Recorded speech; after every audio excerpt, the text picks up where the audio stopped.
from Fort Zumwalt East High School. It's high school football on CCIN. Our first visit here as the Lions of Zumwalt East welcome the Timberland Wolves, and the Lions trying to nail down a district championship with a victory tonight, at least a district playoff spot. With Demetrius Johnson, I'm Randy Carricker. Great to have you with us for high school football on CCIN as we get ready to go. Zumwalt East won the toss. They will defer, and Timberland will receive.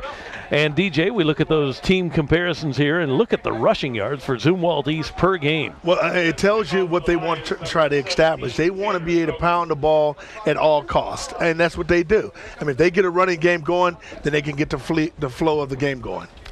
There is Craig Collins. He is the head coach at Timberland, and he's had a great level of success in his 9th year at that school. And there is the head coach at this 5th-year high school, Scott Ekrit. Here at Zumwalt East has really built the program in a hurry. They're 8-0. They're angling for their 2nd consecutive playoff spot.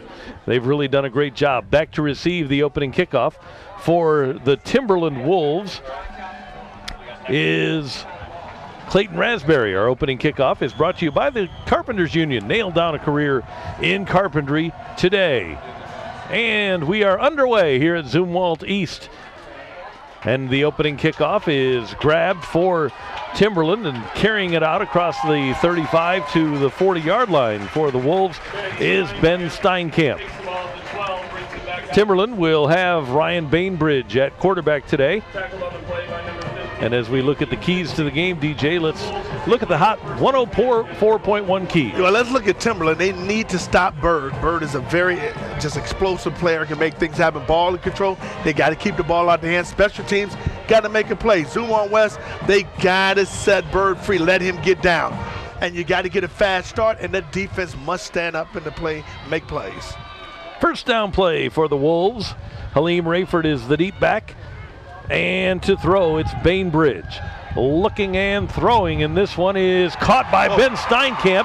Steinkamp trying to get away and is finally brought down by Kalon King. But a big play on first down on the first play of the game for Timberland to Ben Steinkamp. Well, I don't know if the defender lost the ball in the light, but he was in great position here. Steinkamp makes a nice catch. However, I mean, this could be intercepted. This should have been intercepted.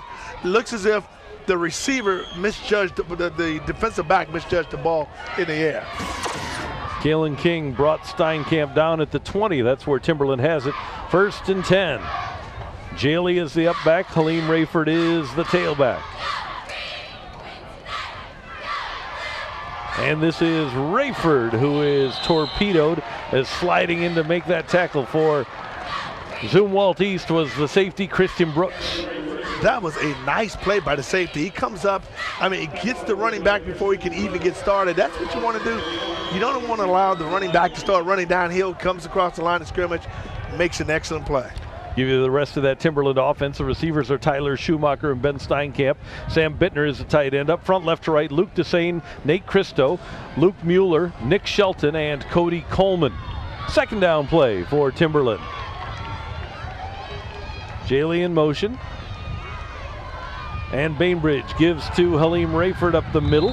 And Rayford is able to gain a couple on that 2nd down play. And I like that the line of scrimmage is going to be, I mean, every game, any coach would tell you, Randy, the line of scrimmage is where these games are won and lost. And right now, Halim Rayford is not being able to run downhill. They're doing a very good job. And I'm talking about the Zumwalt Lions. They're able to come up and penetrate and not allow, Rayford to get going downhill. That's a good play. I like what they're doing. Zumwalt East featuring a 4-man front. Bainbridge out of the shotgun is going to throw under pressure and hit. And Bainbridge will go down as he is sacked.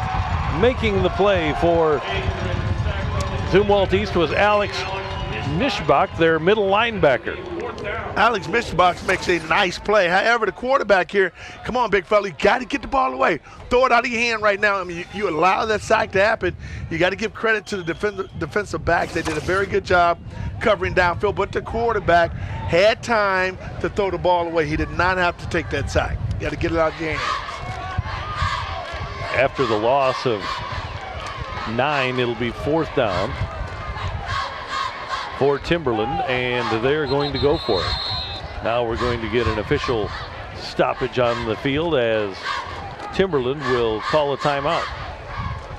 Well, I mean, because that sack also took you out a possible field goal attempt, and in this situation, you don't want to be, falling down right now. And let me give these kids credit for what they're doing. They're wearing the pink for breast cancer awareness. I mean, I appreciate that. Great job, young men. There you see Zumwalt East in the large school poll, number 8 in the coaches poll in the area at 8-0, and only a 5th-year school. They've really built this program in a hurry. Not only they built the program in a hurry, this is a magnificent facilities. I'm telling you, this is state-of-the-art facility here. I mean, the press box is one of the best we've been in, and you can look across at the stadium and see how beautiful it is. This is, I tell you what, they have taken a lot of pride in making sure that these young men and women, student athletes, have a great experience. Bainbridge for Timberland on 4th and 17. And Bainbridge is going to throw down the middle, and this one is overthrown and incomplete. That was intended for Steinkamp, and once again, King was on the coverage. Yeah, Steinkamp had him beat. I mean, he had him beat just a step away, and the ball just overthrown. Steinkamp can just get a little closer. He may have had an opportunity, but I like it, and you couldn't punt the ball and go for it. I mean, you're still in pretty decent position in terms of the defensive stand for the team. So I would have went for it too. Good job. So now Marvin Bird and the Zumwalt East offense will take the field. Marvin Bird, the third, 5'9", 175. He's a senior. He has passed for 507 yards. He's rushed for 1,351 and has scored 26 touchdowns in the 8 games, all wins for Zumwalt East. That is a ton of touchdowns. Let's see what he got, big fella. I'm looking forward to it. Bird to throw on first down, looking and finding his receiver down the right side, Mike Mahoney. Mahoney inside the 10-yard line is gone for the touchdown. Yes, sir. That's 73 yards. Yes, sir, big fella. That's the way to start the game, big fella. The young fella just stepped back in the pocket and threw it right on the rope down the field. That's big time. I'm talking about how can he make a play? When would he make a play? The big fella stepped up to the game and made it right off. Boy, I'm telling you, that is tough for Timberland. Big-time players make big-time plays and big-time games. Now Reed Booth will try the extra point after the 73-yard hookup from Bird to Mike Mahoney, his 6th touchdown of the year. The extra point is through and good, and it's 7-0. Yeah, we talked about Marvin Bird. Let the bird fly, big fella. The bird is flying high. That's a beautiful pass right here. Drops back in the pocket, and he throws that baby on a rope down the field. That's a great execution. And Mahoney takes that baby to the bank and cash it in for 6 points. Whoa. I don't know if Timberland wanted that baby to start that fast, but it started off like that, my friend. 9:19 remaining in the first quarter, so we are just 2 minutes and 41 seconds into this one, and one play for Zumwalt East, and they are on the board. You know what? I'm thinking we got to check our statistician, guys, and find out if that's the fastest touchdown that we've covered on this program. I can't remember another touchdown that had, what, 10 seconds? It was pretty fast. If that? Yep. I don't remember another touchdown that we have not had a kickoff return in the opening. We have not had a punt return in the opening. Not this year, no. I can't remember over the last 11 years that we had to play that fast. I remember a game at Kirkwood where the opening kickoff was returned for a touchdown. Okay, but play from scrimmage. This is Raspberry from inside his own 5. Raspberry, we'll call it from the 4. Clayton Raspberry across the 30, and a flag flies as Raspberry is brought down across the 35-yard line. We'll see what the infraction is here. We do not have an official's mic tonight, so DJ and I actually have to pay attention. An illegal block.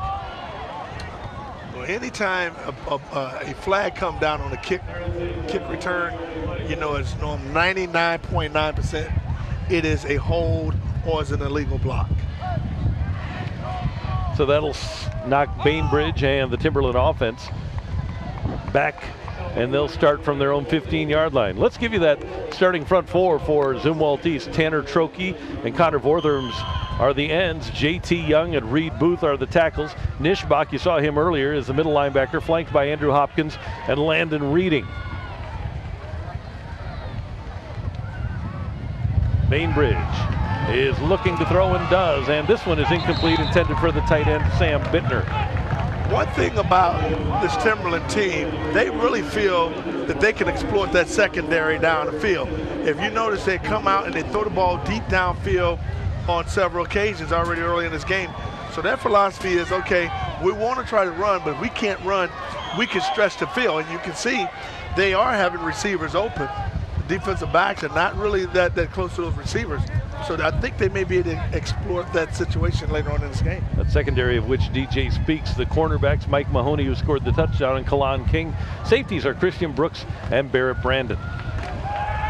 And now Bainbridge able to avoid a sack, get to the pass away, and this is overthrown, intended for Steinkamp with King on the coverage. Well, now understanding what is happening, Timberland is seeing exactly what you and I are seeing. They're playing man-to-man in the secondary by the Zumwalt East team. They're playing man, so they feel our receivers are better than your defensive backs, and they're bigger. We'll get them downfield, and they're trying to throw the ball downfield. And that's because Zumwalt East has made a commitment to stop the run. And they said, okay, if you beat us, you're going to be on the pass. So it's going to be interesting to see how this chess match, continue to develop. 3rd and 10 from the 15-yard line.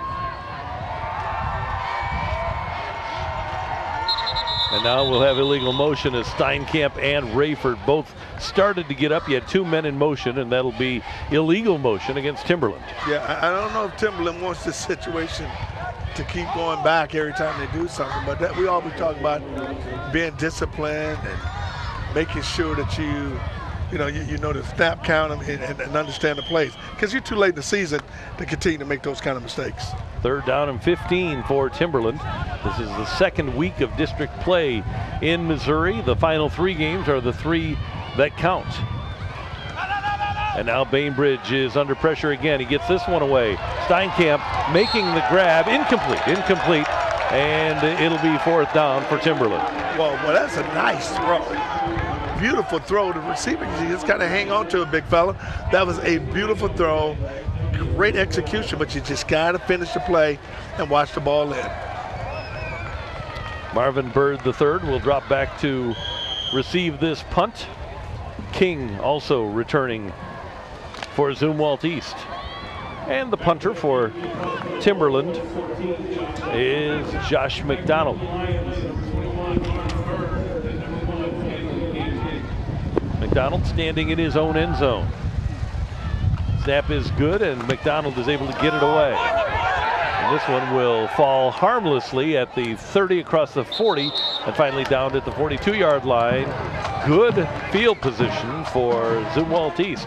Coming up next week, we've got a great small school matchup for you as Priory will take on John Burroughs. You can see it after Big 12 football right here on CCIN. Number 7 Priory and number 3 John Burroughs in a great district matchup in the state of Missouri. That should be fun right there. I mean, John Burroughs has a history of being pretty daggone good as a football team, and the Priory team is pretty good too, so it should be very interesting to see these 2 teams play. I look forward to seeing that game. Looking forward to that next week here on CCIN from the 42-yard line. Zumwalt East, they've run 1 offensive play. It was a 73-yard touchdown pass from Bird to Mahoney. And now Bird, who has run for over 1,300 yards, is going to run it on this play. And Marvin Bird III breaks away. And Bird is finally brought down inside the 20-yard line. They'll mark him down at the 12. They said he's big time, my friend. He is big time. I mean, this Marvin Bird is so elusive. The 3rd, I'm going to call him Marvin Bird the 3rd. I'm not just going to call him Marvin Bird. I'm going to call him Marvin Bird the 3rd. When a guy's this good, you got to use all of his syllables and everything in his name. So Marvin Bird the 3rd, he is big time. Look at his ability to escape. I mean, he's strong. He looks small, but he's really strong and able to get through tacklers. It's a 30-yard pickup for Bird. Now a 1st down play from the 12. And he's going to give to the tailback. And stopped in his tracks for Zumwalt East is Christian Brooks. Brooks, 719 yards this season with 6 touchdowns. So Bird with 1,300 yards and Brooks with 700 have combined for over 2,000 yards rushing. And that's a double threat right there, because you can get a ball back to your running back and let him do damage, or the quarterback can keep it, and he can also throw the ball. So I see why he's so special. They've talked about him for a long time, and I'm getting an opportunity to see why. From the 11, it's going to be a pitch left side to King, and King is knocked out of bounds, but not before he picks up 5 for Zumwalt East, and they're on the move. Man, wasn't that was smooth. I mean, he ran that option real smoothly, my friend. He did a ride with the running back, takes it out of the running back's belly, comes down the line of scrimmage and do a nice deal kick out to King, although King got shaken up. But I'm telling you, that was a well-executed option. Very nice. Boy, you can see why he's a special player. Obviously, with King shaken up, some personnel moves for Zumwalt East. And King has been a big performer for Zumwalt East. 14 catches. Rather, King 7 catches for 121 yards and a couple of touchdowns. So with 7 for 121, he's making every reception count. Oh, no doubt about it. I mean, that's what you want to do. When you're a good player, you want to make everything count every time you touch your hand. And that's what King has been able to do.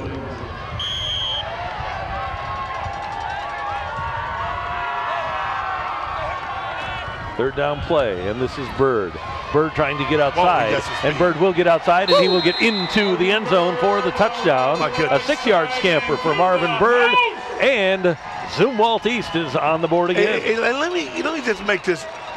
Maybe you could use this analogy, and maybe you can understand this analogy. It's kind of like taking candy from a baby, big fella.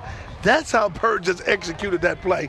He gets the ball on the outside, he bounces it out on the outside, and outruns everyone. I mean, he has some electrifying speed, great vision, unbelievable IQ of the football game. Booth will try the extra point, and this one is up and through and good. It's 14-0. Man, I tell you what, Timberland right now got to be feeling pretty deflated. I mean, watch Bird's ability here. He gets stopped up here. Oh, that's a great block. And look at his speed. They can't catch him, big fella. He's able to turn the corner and just walk in easily. I mean, that's why he's big time. They talked, they raved about this young man. Now we get an opportunity to see him.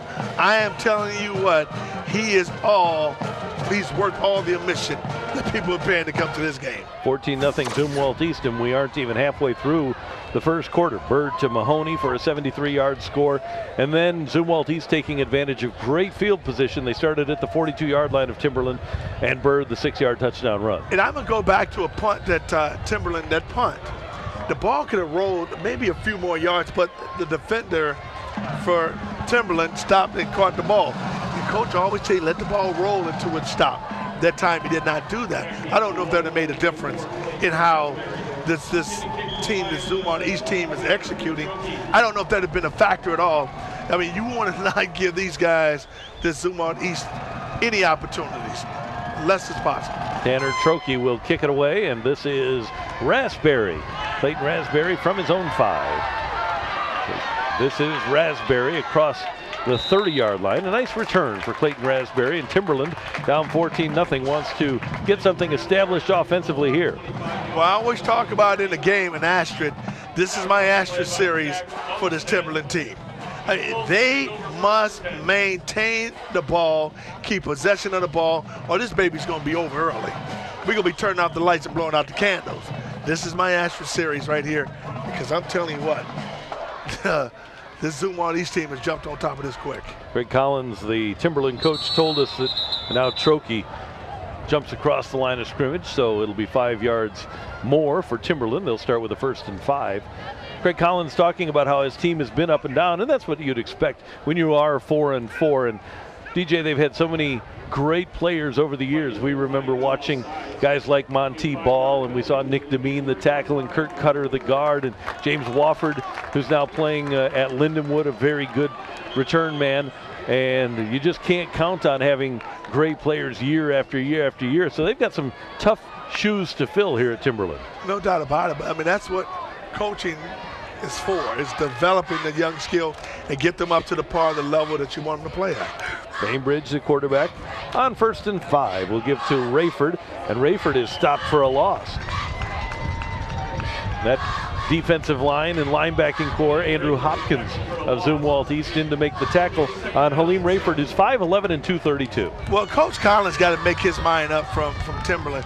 If they're going to stop the run, I'm going to tell you they're doing man-to-man on the outside at Zumwalt East. So if I'm Timberland, I'm going to exploit that middle of the field. The middle of the field is wide open. You got both of your corners man-to-man. Now your safety is right there. I'm going to use the middle of the field. That's what I'm going to do. This is Rayford again. Rayford tries to turn the corner and he can't. Once again, that middle linebacker is there. The defensive tackle, JT Young, along with the Nishbach, sliding in to make the tackle. Boy, I tell you, that's nice. Buskin makes a nice play, man. Number 58, the linebacker, he comes up in my 59 and makes a nice play. And I'm going to tell you, JT Young makes a nice play. That's teamwork. I mean, you coming up together and you making plays. That's how you stop the run. The linebacker does his business, and the defensive line was doing his business. That's what I like. Bainbridge, the sophomore quarterback, is going to throw under pressure now. Gets away from the sack and throws and caught. And racing is Tyler Schumacher for a touchdown for Timberland. Man, you talking about something that the doctor needed. That is exactly what Timberland needs. The middle of the field is open all day. You're going to try me man-to-man. What I'm going to do, I'm going to exploit the middle of the field. That's exactly what Timberland just did. They exploited the middle of the field. It's wide open. Continue to attack the middle of the field if they're going to stay in a man-to-man. Now the extra point try for Travis Arndt to the 66-yard pass play.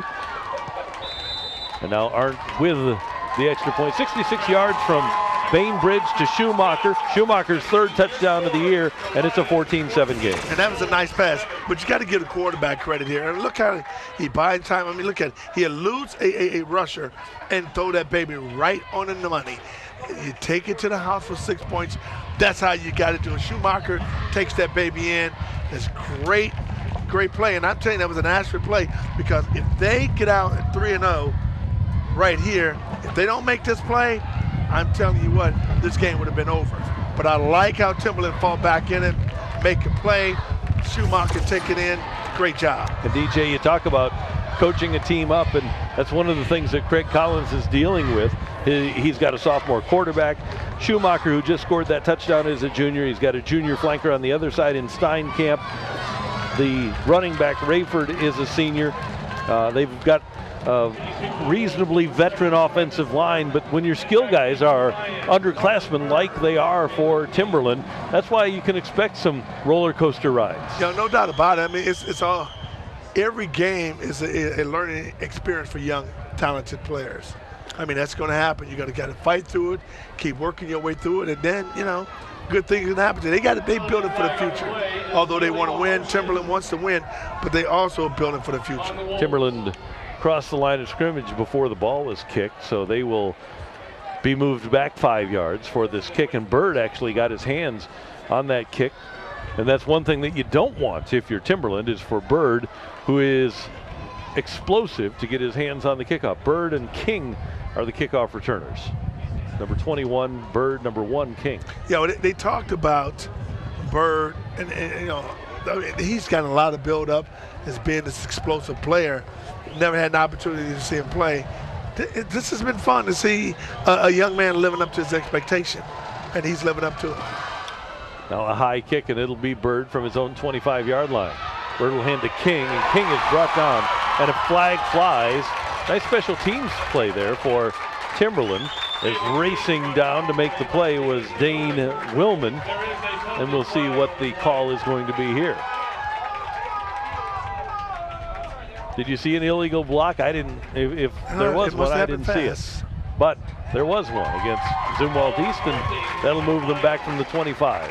Like I said, one thing you know, if there's a flag on the kickoff, you know it's going to be probably holding or blocking in the back. 2 seconds away from the midpoint of the first quarter. It's already a 14-7 game, a pretty explosive start to this one. It really is. I mean, whoa, I mean, it's early, too. If this is any indication of what we got to look forward to, it's going to be a whole lot of points on the scoreboard. There's Dane Willman, who made the great special teams play. And in addition to Willman's play, you've got the penalty that sets Zumwalt East back even a little bit more. Bird is the quarterback, Marvin Bird III. He's going to throw left side. This one is caught by King. And Kalan King down the left sideline is finally knocked out of bounds, but not before he picks up a Zumwalt East first down. I really do like Kalan King, man. I like his ability to escape. They got some really nice athletes on this Zumwalt East team. And watch it, boy, that's a nice move now. Blocking downfield, excellent. Boy, he almost took that baby to the house. That is good execution by Zumwalt East. Cody Ayers, the linebacker, knocked him out of bounds. And the ball is marked at the 31-yard line. It'll be first down for Zumwalt East. Bird right up the middle. Marvin Bird III is slammed down, but a nice pickup for Bird. Making the tackle was the defensive end, Kevin Kirkpatrick. Anytime you let Bird get about 4 or 5 yards, that's a victory for yourself. I mean, this young man, he's clicking off and knocking off over 20 yards in this game easily every time he touches it. This kid is so explosive, but he understands the game. That's what I like about him. Now Bird is going to throw. This is Mahoney again. And Mahoney fumbles, and Zumwalt East is able to fall on top of it. An alert play as Mahoney was trying to get away. And falling on top of it for Zumwalt East was Tyler Ham. The only way that play is going to be successful, the receiver, when you're in a split or slot set, the receiver who's not receiving the ball must block. If you don't block that, the defensive back coming up is never going to work. 3rd and 10.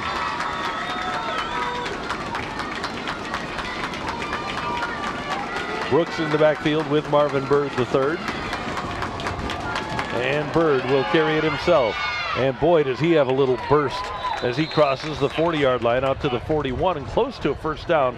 Not quite there. This will be an interesting call. You know, I'll be surprised if they punt this. Bird is that good that he can pick up 1 yard for you. And they're going to go for it on 4th and 1.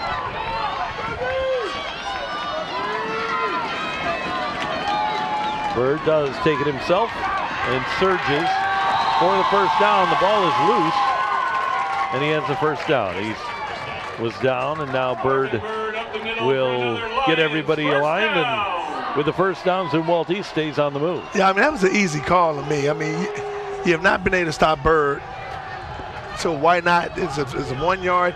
He could pick up 1 yard just by his athletic ability alone. That's going to give you 3 yards.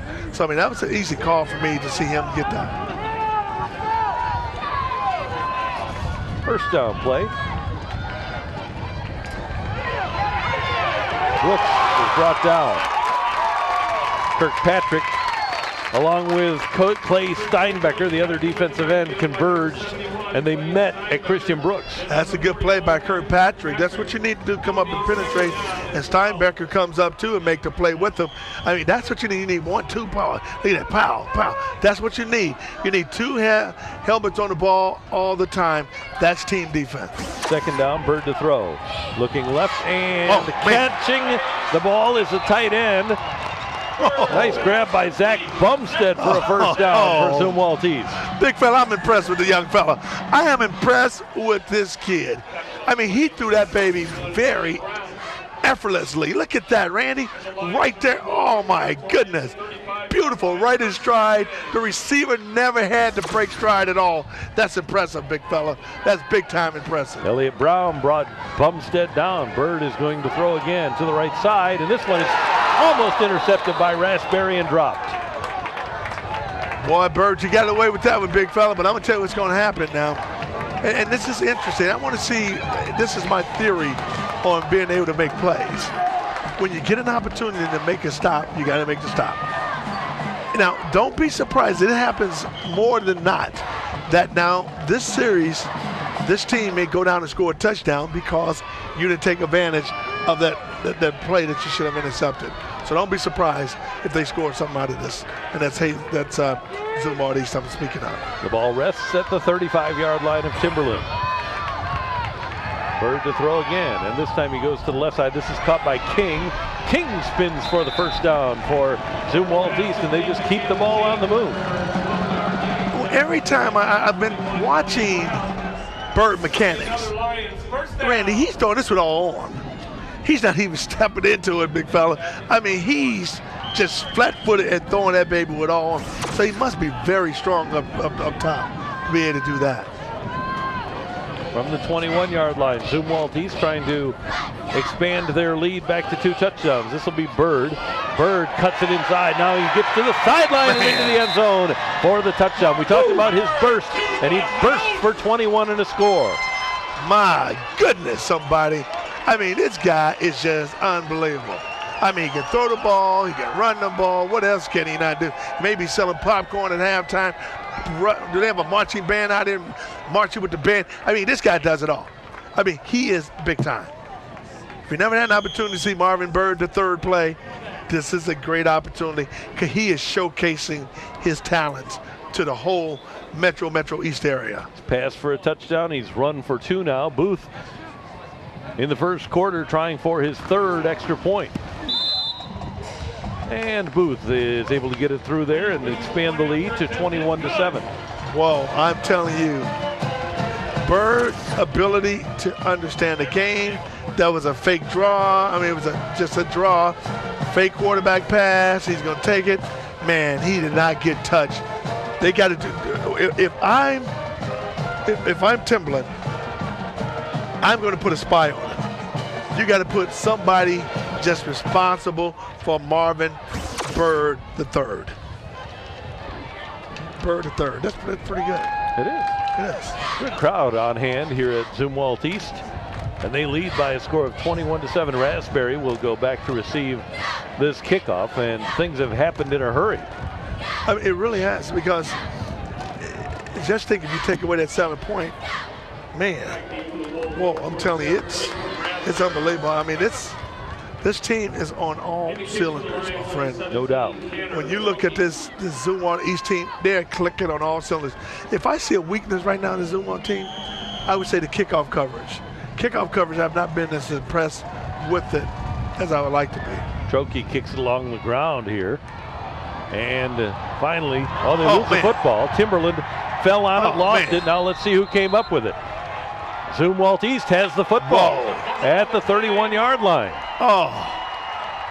Trying to jump on top of it for Timberland was Austin Grubbs. He wasn't able to get the handle, and Zumwalt East gets the football back at the 32. Well, I'm not going to blame the young man who didn't get it, Grubbs, because he's probably not on a hands team, and they didn't think that it was going to script kick it like that. What happened? I mean, you got to be alert, got to be ready. Special teams are a vital part of a football program.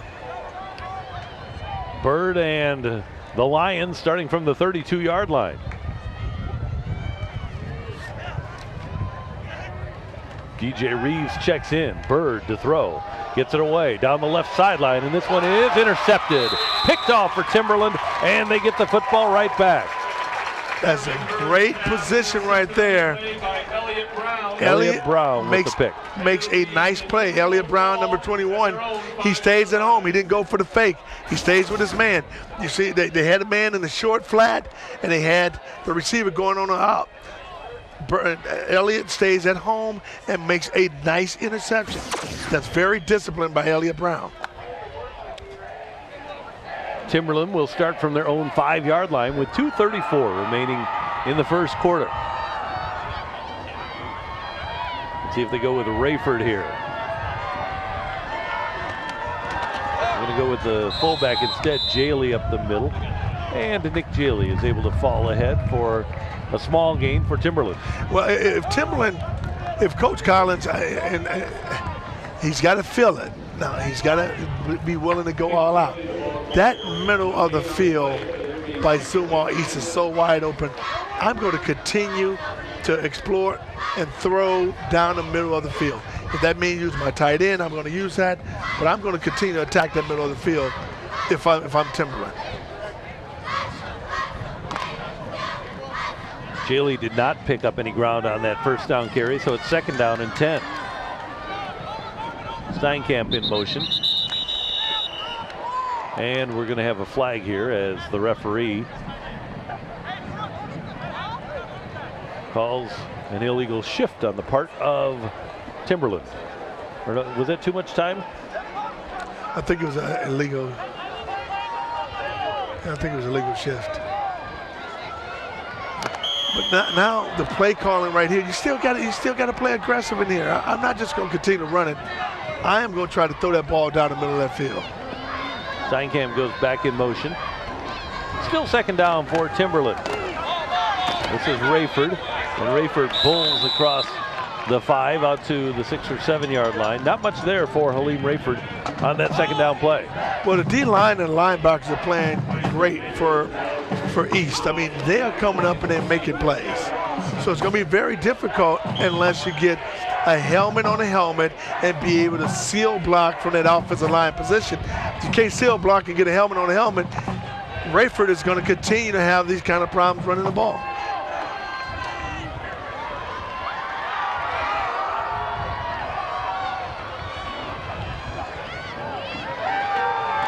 Bainbridge to throw, under pressure, Trokey after him. Bainbridge gets it away out of bounds and incomplete. And he was almost sacked for the safety. Trokey was after him, and Bainbridge alertly got it away. That's outstanding pressure by East. They come up and they really put a pressure on the quarterback. Now allowing the quarterback to sit in the pocket with any comfort. They're making Bainbridge work back there in the pocket. I'm telling you, quarterbacks don't like to work like that. They wish they can get back there, have a nice little comfort zone, be able to make their reads and throw the ball.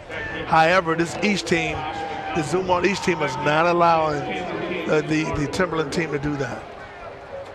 Josh McDonald from his own end zone looks back at the end line as he'll kick it to Bird and King. Good snap. McDonald gets a high kick away, but very short. And this one is going to fall at the 27-yard line. And once again, great field position for Zumwalt East to start a drive. I mean, great field position. They're going to mark this one inside the 25, actually. Whoa. This is outstanding field position, my friend. And with the explosiveness of Marvin Bird, I mean, they can score quick on you. Ball's marked at the 23.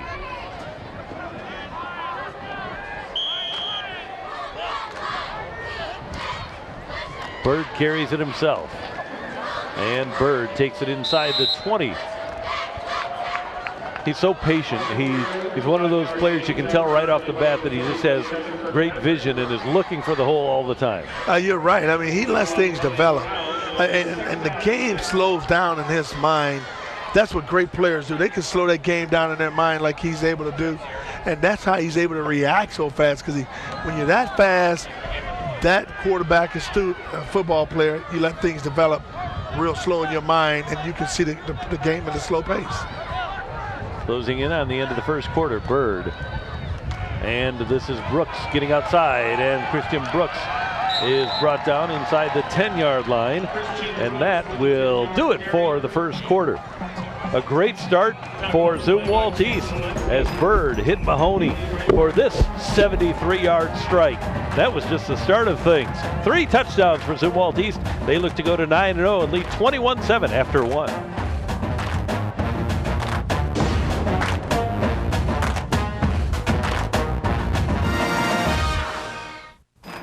High school sports on CCIN, brought to you by the Carpenters Union.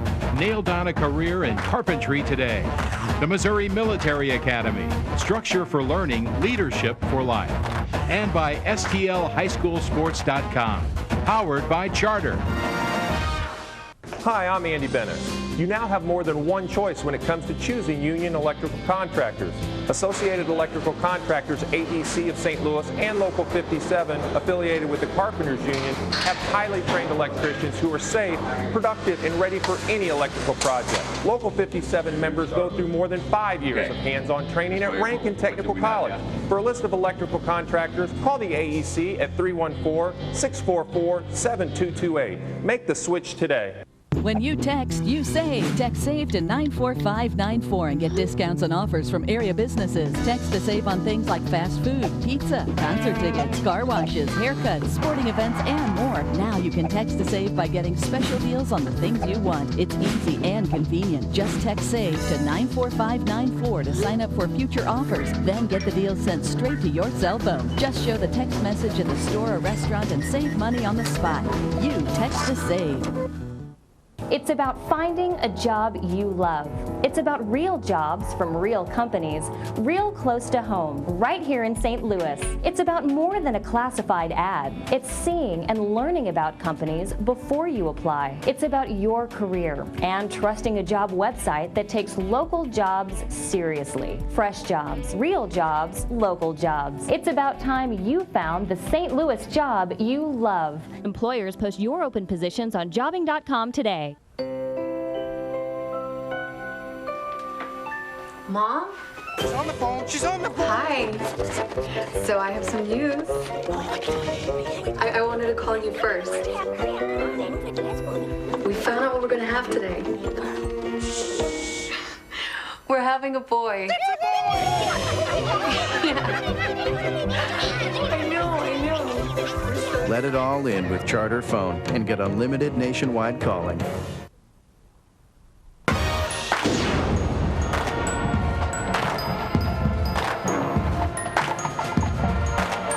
Full moon here at Zumwalt East. Gets pretty much a full moon anywhere in America. But here at Zumwalt East, we've got it on camera for you. Demetrius Johnson, Randy Carricker, good to have you with us for high school football on CCIN. The Wolves are out as we approach Halloween, and the Wolves are trailing 21-7. And Zumwalt East threatening to score again on the first play of the second quarter. Marvin Bird the third. This is Bird, and Bird is brought down as the linebacker Jaley came in and wrapped him up and brought him down. Well, that's the only way you're going to be able to stop Marvin Bird the third. You're going to have to penetrate, and you're going to have to make him work. I mean, right now he's not working, big fella. I mean, this has been so easy for him. He's made plays, and I mean, he's doing everything he wants to do. And most importantly, he is having a lot of fun doing it.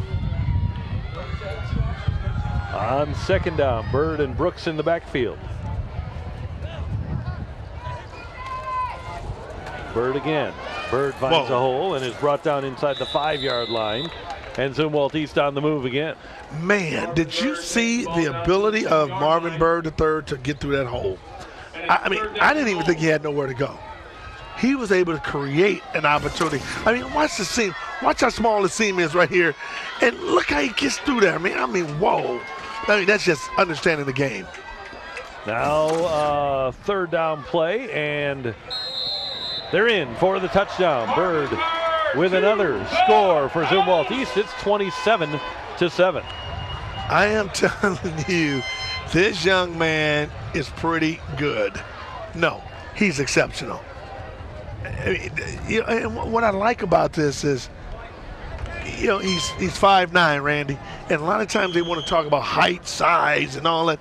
Man, in football, it comes down that you want to play and that you have the heart to play. Another extra point, and this one is through. It's 28-7. And I'm telling you what, this game, I mean, they're going to have to do something to get this game under control because Marvin Bird has been a one-man wrecking crew. And I'm going to give credit to the offensive line. The offensive line is doing a great job blocking. In order for Marvin Bird, I don't care how great of an athlete you are, you got to have that offensive line up there blocking for you. And that offensive line for Zumwalt East has done a marvelous job blocking up front for Marvin Bird. DJ, this the third program here at Zumwalt East off to such a great start. put yourself in your coaching shoes. Would you rather take over a brand new program with no history, or a program like Nick Giannino took over at Fox, or like at Normandy for so many years with a bad history? No, you're asking me. Yeah. Okay. But at least you have a history. Let me say, I got an ego. So I want to create my own. I want to leave a legacy. I want to say, okay, we started this thing, win or lose, we're going to build it to a formidable, respectful, and then maybe a powerhouse program. And that's what's happened in a short period of time. For this Zumwalt East team to be 8-0, man, that's unheard of in 5 years, Randy. That's really unheard of.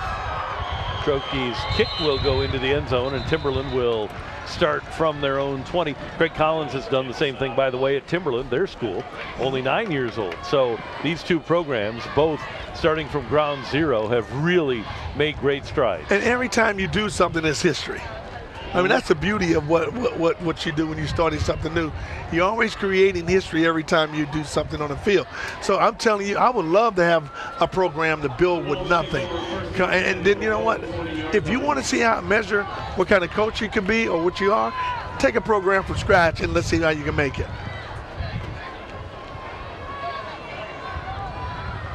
This is Halim Rayford. And Rayford is brought down. Nice tackle there for Zumwalt East. Brooks knifing in to get him. And let me tell you what, that was a big play by Christian Brooks, number 2. He comes up, he had a guy blocking him, and a defender blocking him. He blocks off of it, look at that, bam, and just dives under and cut Rayford's legs off from under him.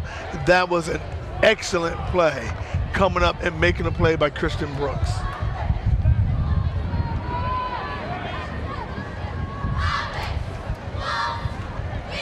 Rayford again, and this time Rayford is hit, and finishing off the tackle there for Zumwalt East was the outside linebacker Andrew Hopkins, the junior, 6'1", 160. And when you're going up against a 232-pound Rayford, that's quite a tackle to make. Oh, no doubt about it. I mean, that was a collision, that big fella. I mean, they came and powered one another.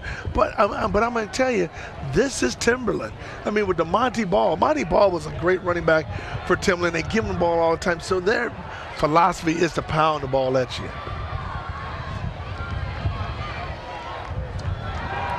Bainbridge to throw. Incomplete. Not only Ball, but Nick Demeen, who was one of your All-American top 25 players last year. Yes. Who's at the University of Missouri now. Kurt Cutter, who was the left guard along with Demeen. He's playing as a redshirt freshman now at Missouri State. They really have a great early history at Timberland. I mean, you're right. And that's developing. I mean, that's a coach taking, uncharted talent and developing them to be outstanding players. So that's good coaching by Coach Collins. Josh McDonald will kick it away to Bird or King.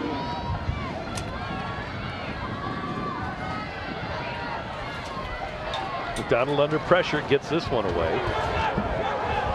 And King makes the fair catch at the 46-yard line.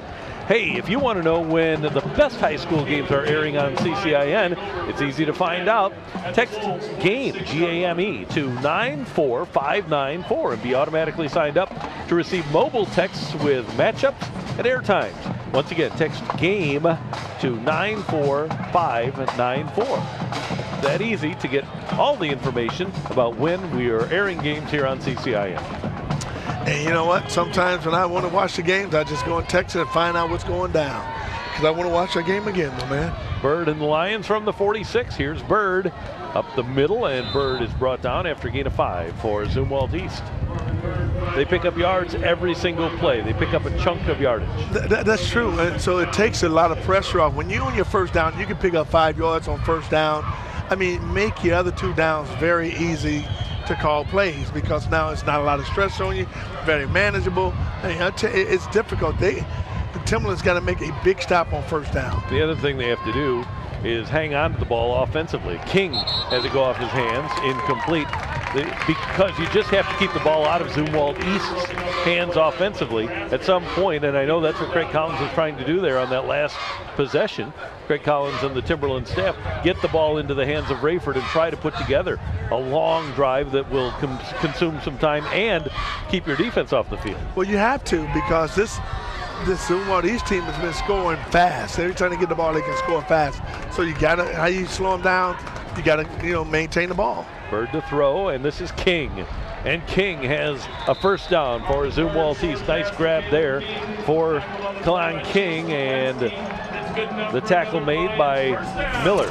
I really like Kalon King. I mean, I really like what he's doing. I mean, he catch that ball in traffic. He's covering it up. I like his ability to make plays. He is a nice player. That was Malinsky on the tackle for Timberland.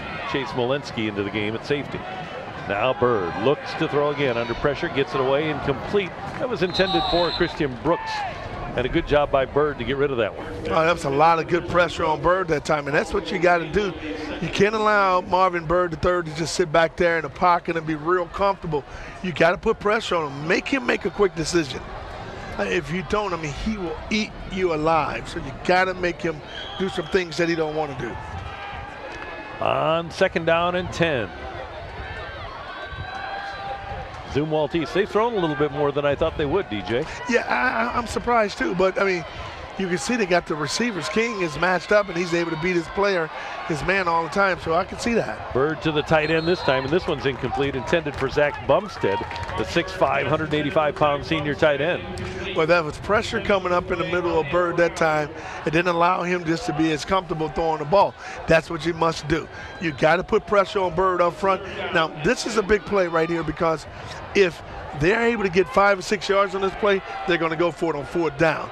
So this is very important for this Timberland team to make a stop. Bird is going to run, and he is grabbed and brought down. Great job by the defensive end. That was the tackle that came up to make the play and get a hold of the ankles of Bird. Roberts was able to finish off the tackle. Well, I tell you what, this team, this Zumwalt East team, have no fear. And they feel that they can beat this Timberland team, and they can't compete with them. So they're going to go for it on 4th and 11. That's when you know you got confidence in your team, when you're on your own 31-yard line and you're going for it on 4th and 11. Marvin Bird III to throw. He does, and this one is incomplete, intended for King, but the ball hit the ground, and it'll be Timberland football. Yeah, and that's the stop that Timberland needs. They needed to make a stop. That's the first stop they made in this game, and I know they're feeling pretty good about it. Now, offensively, they got to get the ball and make something happen. That's a nice stop. That's what they wanted. They wanted to get the stop. They finally got a stop. Now, can they cash in on the stop? Bainbridge and Timberland from their 30-yard line.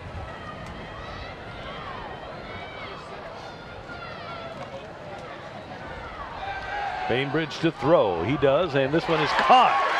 And making the grab near midfield is Sam Bittner, the tight end, the 6'3", 215-pounder. His first catch of the night, and a first down for Timberland. Beautiful play-action pass. That's what you want to do. Watch the play-action pass here. Great. And then you drive your tight end across Sam Bittner, and look at him. Makes a nice catch and go upfield. That's great execution by Timberland. That middle of the field is open. I'm going to continue to attack the middle of the field. Now it's going to be Halim Rayford. And Rayford puts his head down and pulls ahead for a gain of 4 for Timberland. That's what I call that. That kind of run, I call it, that's a wanting it run. Meaning he wanted to make something happen. He wanted to be positive on that run. I mean, look at him. He gets hit on the draw in the back. Pow, look at that right here. Get hit again. Pow, pow, pow. And still with pow, pow, pow. Woo-hoo. And he's still moving. I mean, that's wanting to make it happen, big fella. I like that. That's a good run by the big fella. And who's there to finish off the tackle but Bird. 2nd down play. And the fullback, Jaley, carries it to the 45-yard line of Zumwalt East. Zumwalt East defensive line that time comes up and makes a nice play. If you want to stop a run, that D line's got to be stout and they got to play physical up front. They must allow the linebackers the freedom. If the linebackers are tying up the defensive line, if the defensive line is tying up the offensive line, the linebackers are able to make tackles. Timberland, Bainbridge, the quarterback throws, and Bittner can't hang on. He was covered by Brooks, and he couldn't hang on to that pass from Bainbridge. Boy, that's a beautiful play by Brooks, number 2.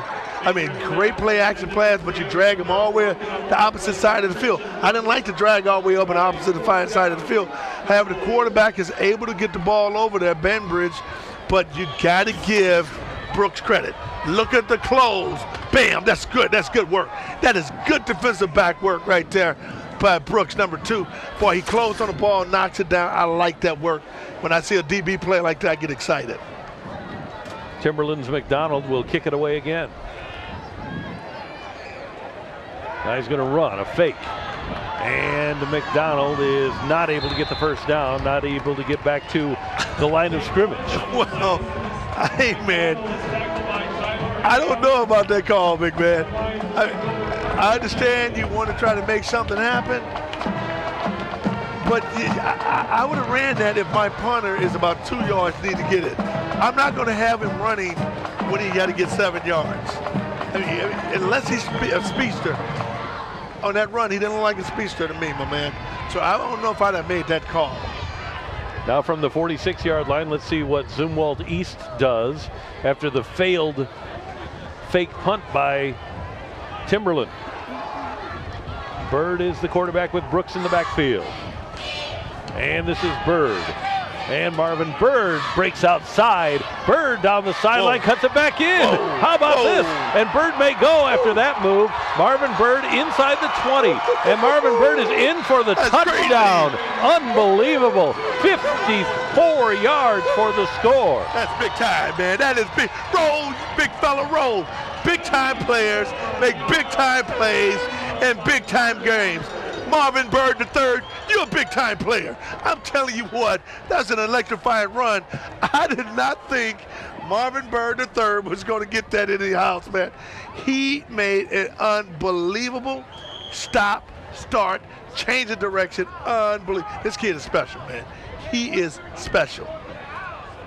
Extra point is good, and it's 35-7. Well, we have played a total of 18 minutes and 22 seconds, and Bird has 4 touchdown runs and a touchdown pass. Watch this run right here. Watch this. Whoop! He changed direction there. Watch this. Cut it. Whoop! He changed direction there. And big fella, he's got some speed. He put it in low gear and took that baby to the bank and cashed it in. I mean, his ability is unbelievable. The his cutback vision. move inside was remarkable. And just to keep his balance, and look at that change direction with the hands of the ball. He has been well coached. This kid has been well coached, and he has some great speed. I mean, you can see the fundamentals of Marvin Bird III. You know why he's big time. I mean, someone has taught him, father, mother, brother, someone, coach, has taught this young man at a young age. Because you can see he is so technically sound when he's running the ball, when he's making changing directions. He is really good. This kick's going to go into the end zone, and Timberland will start from their own 20 again. 83 yards generated by Bird on his 4 touchdown runs, plus the 73-yard touchdown pass. So he has 156 combined yards just on touchdowns in the first quarter and a half. Yeah, and the thing about what I'm liking about him is this. He is so good, but he has his other teammates, he allows them to get in the flow too. And he'll throw the ball down the field. I mean, you can see how the team just gravitate around him. I mean, he plays defense. That's what I like about high school football. You put your best player on the field and allow your best player to play. Bainbridge and Timberland, and this will be Rayford, and Rayford is brought down by Trokey.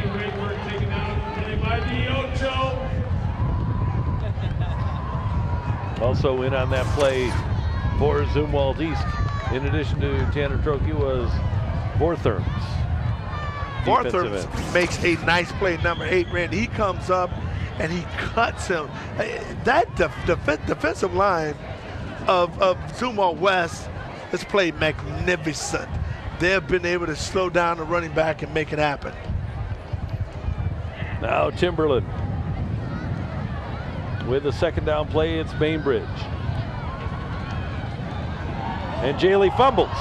And Zumwalt East and Trokey appear to be on top of it. Let's see who got it. I think Trokey fell on top of it. And Zumwalt East, if they get it back, will have great field position once again. And they've got the football. Man, that's big right there. I'm telling you what. And let me apologize to the Zumwalt East fans that I said West. But East, this is, when it rains, it pours, my friend. Everything is going right for the Zumwalt East team. Everything. I mean, you see the defender that time, I couldn't see the number, but he comes around and he hits the ball out of the running back's hand, and they were able to recover this one. Boy, if they score right here, big fella, I'm going to tell you what I'm going to do. I'm going to blow out the candles and turn off the lights, and I'm going to tell you, just close the door. We'll lock up. From the 19. And this pass is incomplete. That was intended on the outside for Therms. Incomplete.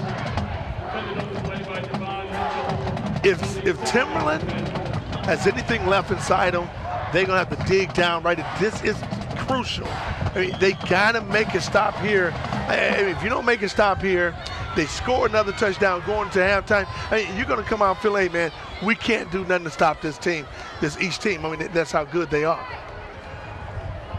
Brooks. Christian Brooks is tripped up, but he's able to carry the ball inside the 15-yard line.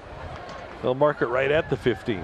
Now, I'm thinking Brooks is about to take that baby to the house. And nice lane. I need to get a good shot of those big dogs up front, because the big dogs from Zumwalt East, they're letting the little dogs eat. I mean, they are doing some work up front, man. I like when the big dogs are able to block like that. The big dogs, the offensive line for this Zumwalt West team is blocking. It's going to be Bird on third down, and Bird is wrapped up and brought down by the defensive end, Steinbecker. All right, fourth down, sir. Yeah, he's going for it. I mean, you think he'll kick a field goal? I would go for it. I mean, you got Bird. He's making things happen. But if you want to work on your special teams, you put the special team guy in there, get some practice on kicking field goals.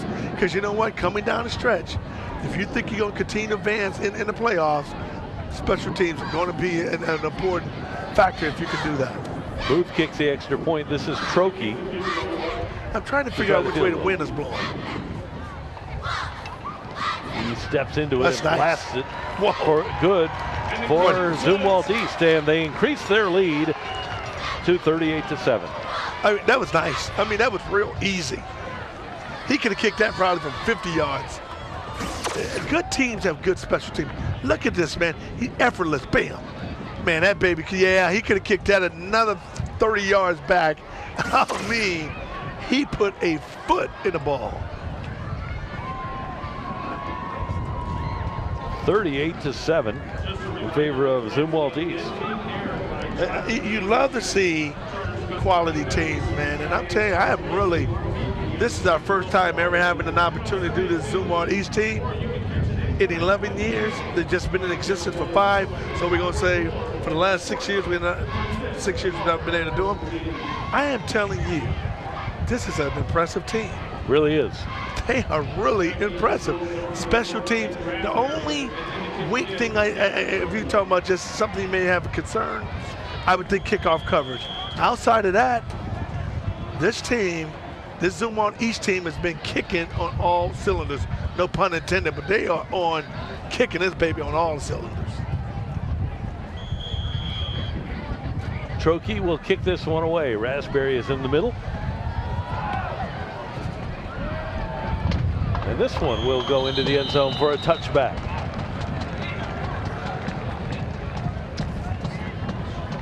Talk about the success that they've had here early on at Zumwalt East, and Scott Ekret has done a great job in getting things going here and getting the program up and running.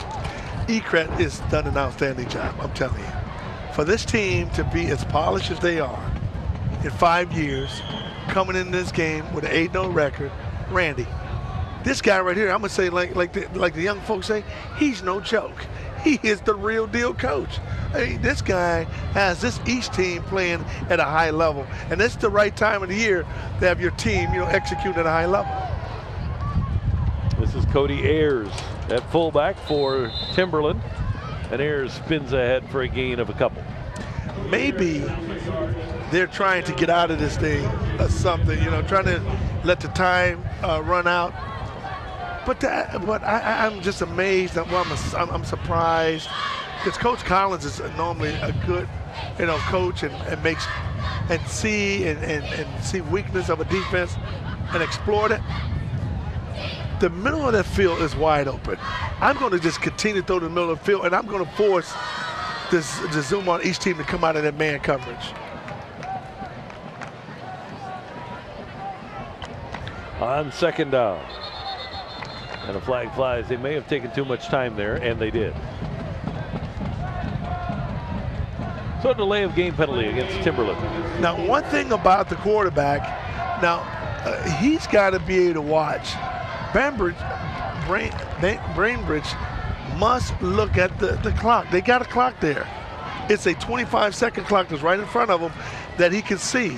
So he's got to watch that clock and be very aware of where he is and what's going on in the game. You cannot allow just get under the center, not look down and see a clock. And then that's a benefit. Most high schools don't have a 25-second clock. So now it's second down and 12. And let's see if Bainbridge gets this one off. He does. He's going to throw. He does. And this was incomplete. That was intended for Tyler Schumacher, who scored the touchdown earlier. But I like the play. That's what you need to do.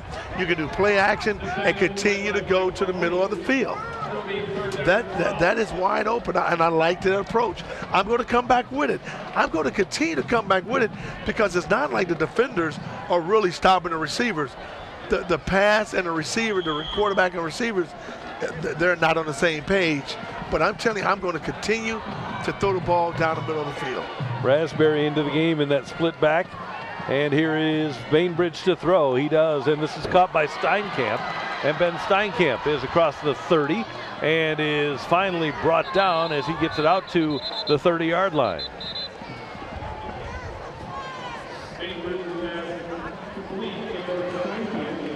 This will be close to a first down. It's going to depend on the mark, and they will give him the first down as they mark it at the 31-yard line.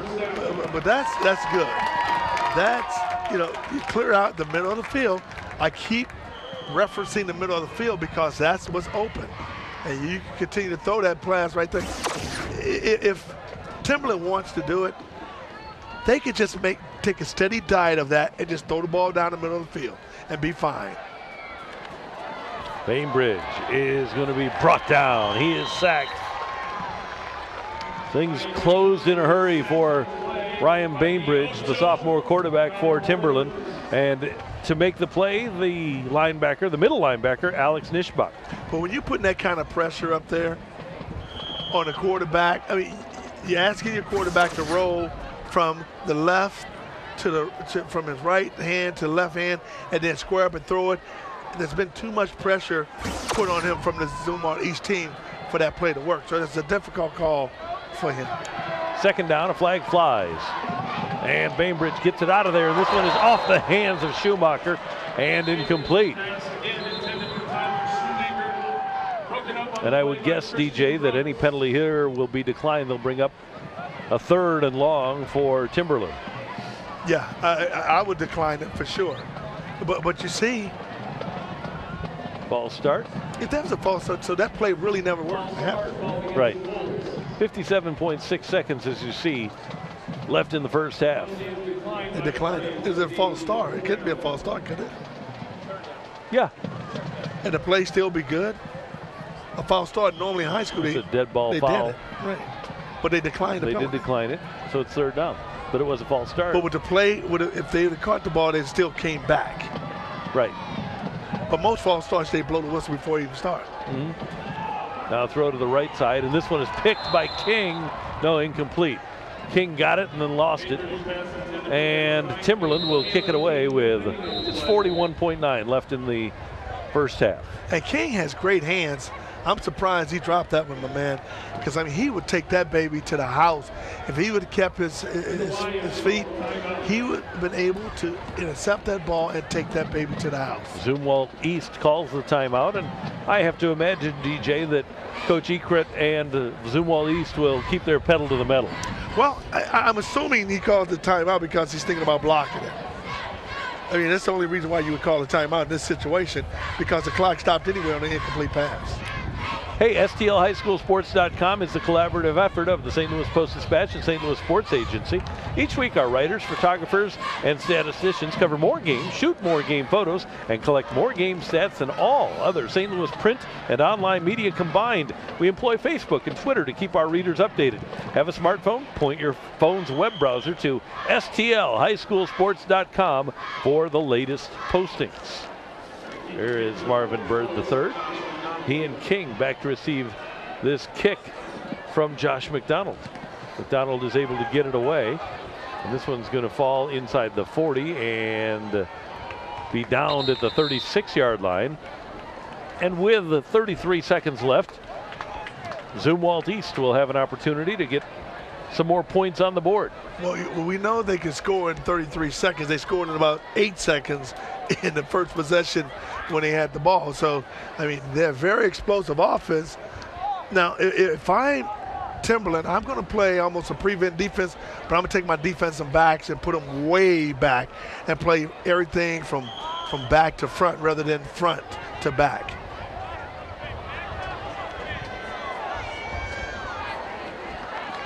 Bird is going to throw, and he's going long down the right side. Wide open is Mahoney, and he makes the grab inside the 25-yard line. Man, I'm telling you what, everything is clicking on all cylinders for this Zumwalt East team. I mean, you cannot allow a receiver to get behind you with 20-something seconds to go in the game. You just cannot do that. You got to stay disciplined. You can't worry about a short pass and come rushing up on a short pass. Allow the short pass to happen, then come up and make a play. But you cannot let anybody get behind you. Bird to throw again over the middle, and this one is tipped and falls incomplete. That was intended for Mahoney too. I've never said this before, but I would kind of like to see the kicker, the field goal kicker kick a field goal.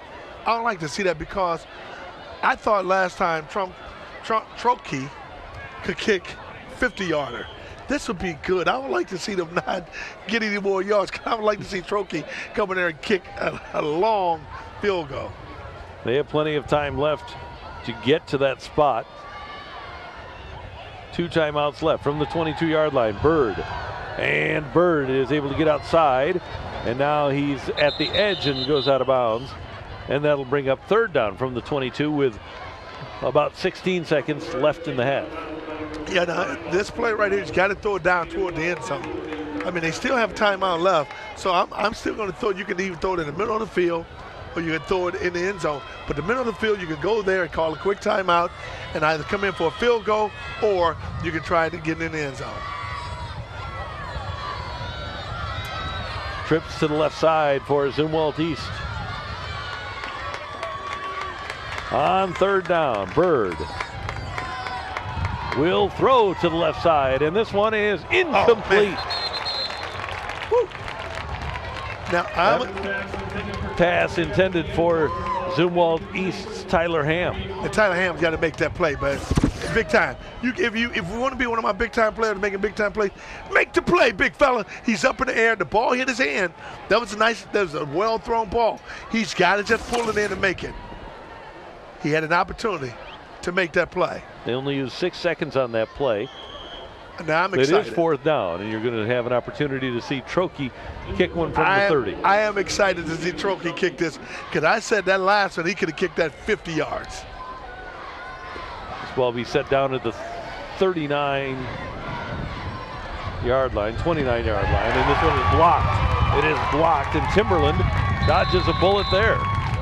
Great job by that Timberland special teams unit as they block Trokey's 39-yard field goal attempt. And let me tell you what happens on a long field goal compared to a PAT or a short field goal. The kicker takes a longer time getting to the ball in high school. I mean, the mechanics should be the same on long, short, intermediate. But what happens when they're going to kick a field goal, it takes a longer time for them to develop because they feel they got to get more leg into it. But if you see the pros, everything is really automatic because it's all the same. And they didn't keep it the same on that one. Bainbridge gives up the middle. This is the tailback, and Rayford is brought down. And that will do it for the first half. Marvin Bird III had a sensational half. First play from scrimmage for his club, a 73-yard touchdown pass, then runs of 6 yards, 21 yards, 2 yards, and then how about this 54-yarder for Bird, his 4th rushing touchdown of the night, and Zumwalt East leads Timberland at halftime 38-7.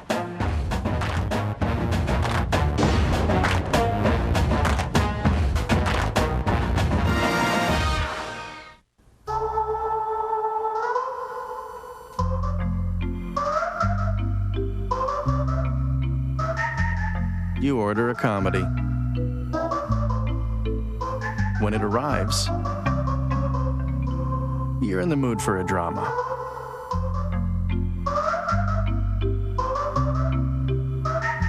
With Charter on Demand, you can get the movie you're in the mood for at the press of a button. Honor, integrity, duty. These are the values of the Missouri Military Academy. Since 1889, MMA has been leading the way to success as the premier college prep military boarding school in America. Offering award-winning academics with character development and leadership, MMA is an exemplary private school by the U.S. Department of Education. Learn more by watching our informational videos on Charter's Video on Demand by selecting Channel 1, then I Want More. You will see us in the Education tab. Structure for learning, leadership for life. The Missouri Military Academy. Hi, I'm Andy Bennett. You now have more than one choice when it comes to choosing union electrical contractors. The Associated Electrical Contractors, AEC of St. Louis, and Local 57, affiliated with the Carpenters Union, have highly trained electricians ready for your construction projects hassle-free. Local 57 members go through more than 5 years of hands-on training through Rankin Technical College. Call the AEC for a list of electrical contractors at 314-644-7228. Make the switch today. The Carpenters Union is proud to bring you high school sports on CCIN. Did you miss last week's exciting CCIN high school football game? Tune to Channel 1 to check out the game on demand. And while you're there, check out JC4's weekly recap. Tune in this weekend for Class 3 District 3 play as the Priory Rebels take on the John Burroughs Bombers. JC4 is ready. Are you?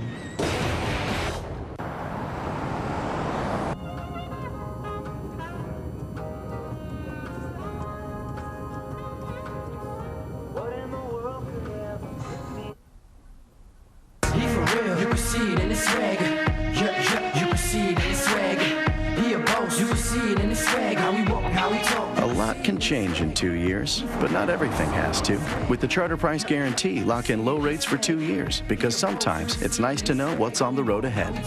It's about finding a job you love.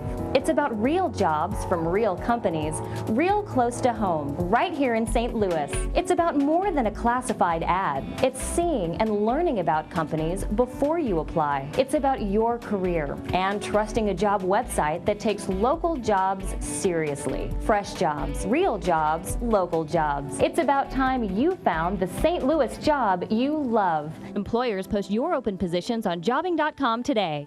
Hi, I'm Andy Bennett. You now have more than one choice when it comes to choosing union electrical contractors.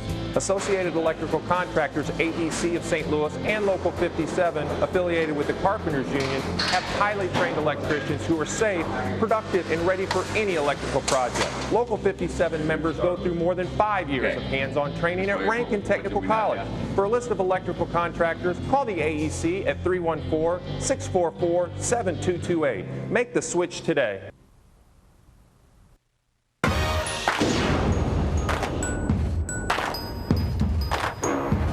Welcome back to Fort Zumwalt East High School with Demetrius Johnson and our outstanding Charter Communications crew. I'm Randy Carricker. You see Zumwalt East leading at halftime by a score of 38-7 at the outset of this game. Demetrius Johnson told you his hot 104.1 keys to the game. Let's see how the teams have achieved those goals as far as the keys are concerned. Well, Timberland has not been able to cage Bird. Bird has gotten out of the cage and he's flying all over the place. And they have not been able to control the ball. Special teams has not played at a stellar level either. So, I mean, although they did block the field goal at the end. But none of the things that we talked about, Timberland has been able to produce. Now, Zumwalt East, on the other hand, they have let Bird set him free. I mean, he's been able to soar all over the place and make big plays. And they got a tremendous start. You're talking about fast start. We talked about it with less than 8 seconds, they got a deal. And the defense has played a great job. And you know what? We got a full moon, big fella. Anything can happen. We get ready for the second half, and it's a 38-7 lead for Zumwalt East. Let's talk about what the approach should be for each of these teams. Let's start with Timberland down by 31. Well, if I'm Timberland, I mean, the weakness of the East defense is the middle of the field. I would run the play action pass. What I'm going to do, the middle of the field, I'm going to get my tight end involved in the game, or I'm going to slip my running back out of the game. I got to get the ball in the hands of my playmakers. I'm going to throw the ball down the field, not depend on the running, because they have not been able to maintain or manufacture any running opportunities.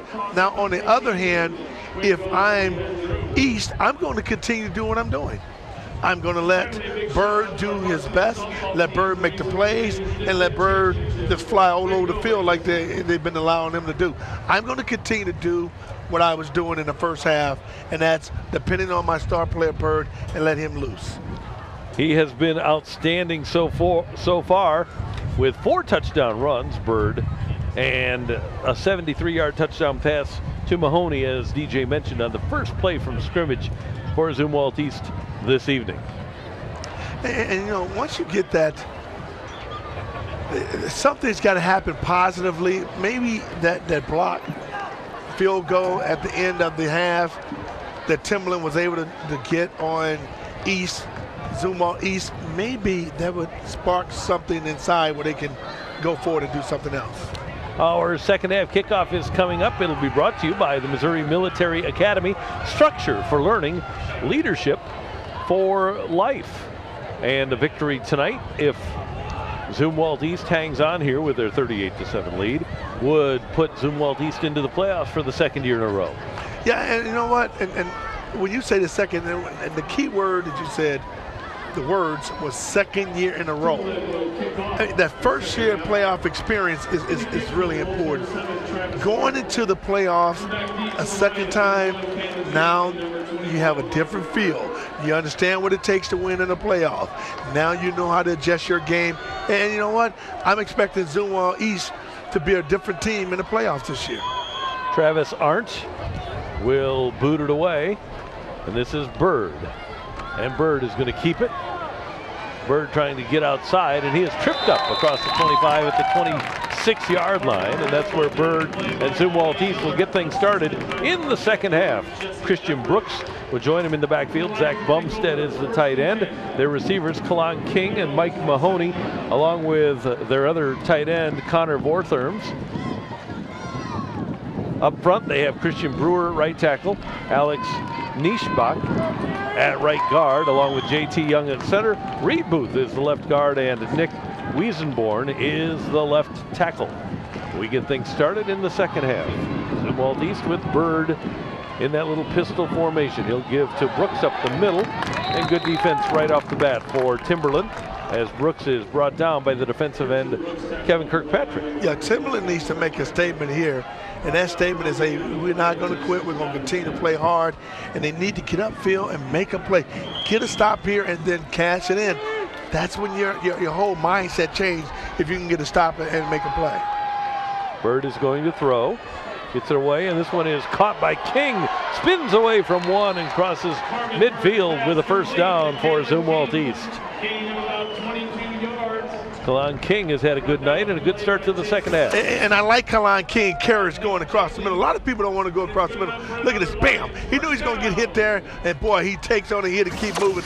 I like King, man. I'm telling you what, he is an excellent receiver, man. He has some great soft hands, and he makes plays. 49 yards from the end zone. Zumwalt East.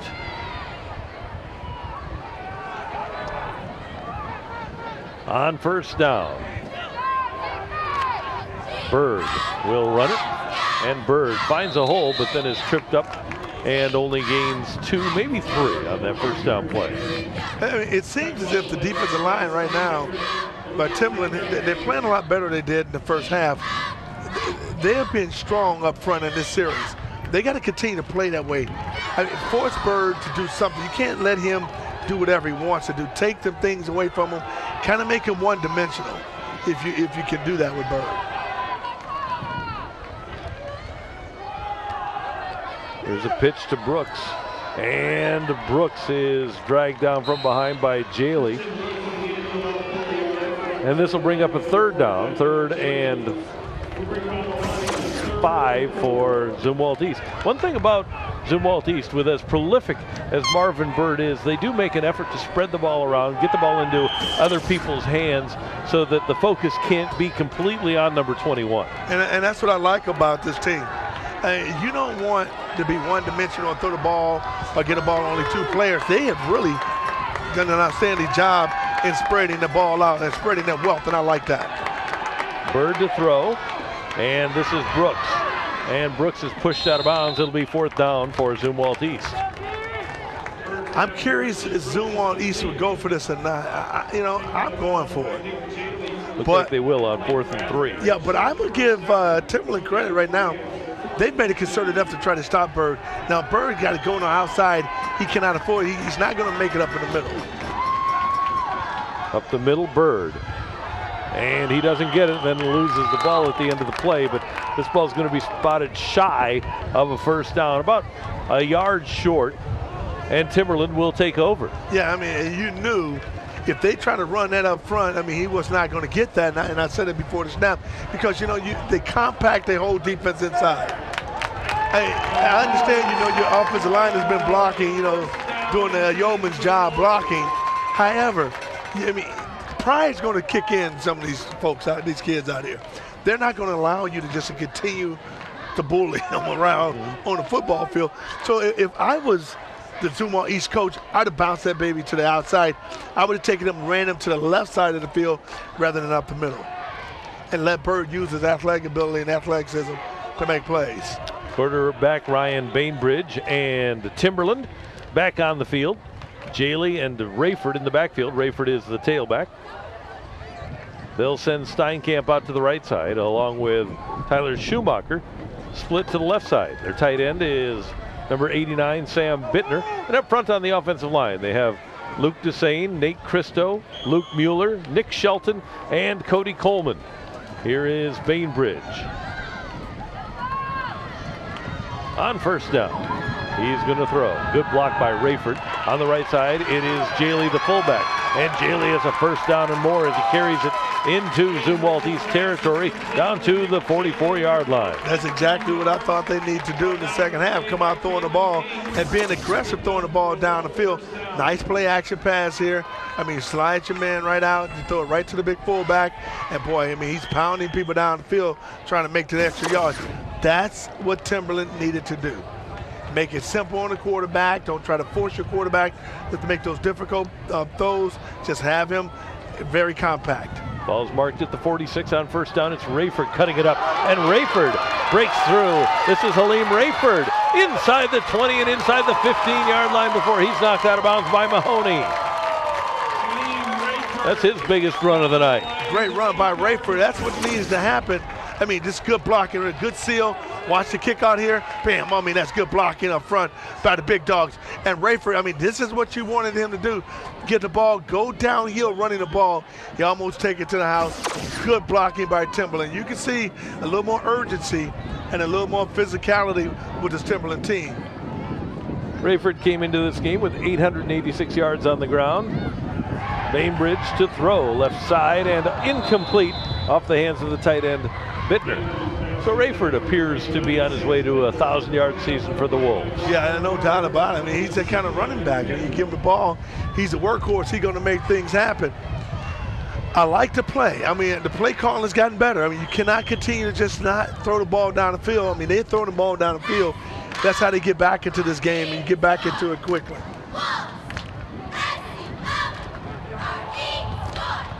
Ball's at the 14-yard line.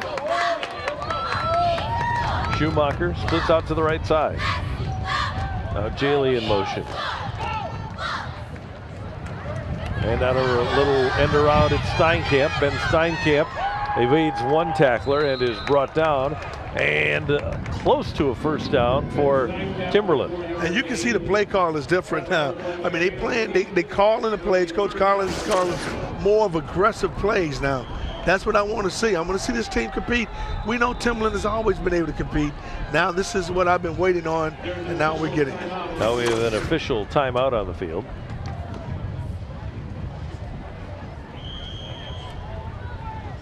Ball is set down right on the 5-yard line.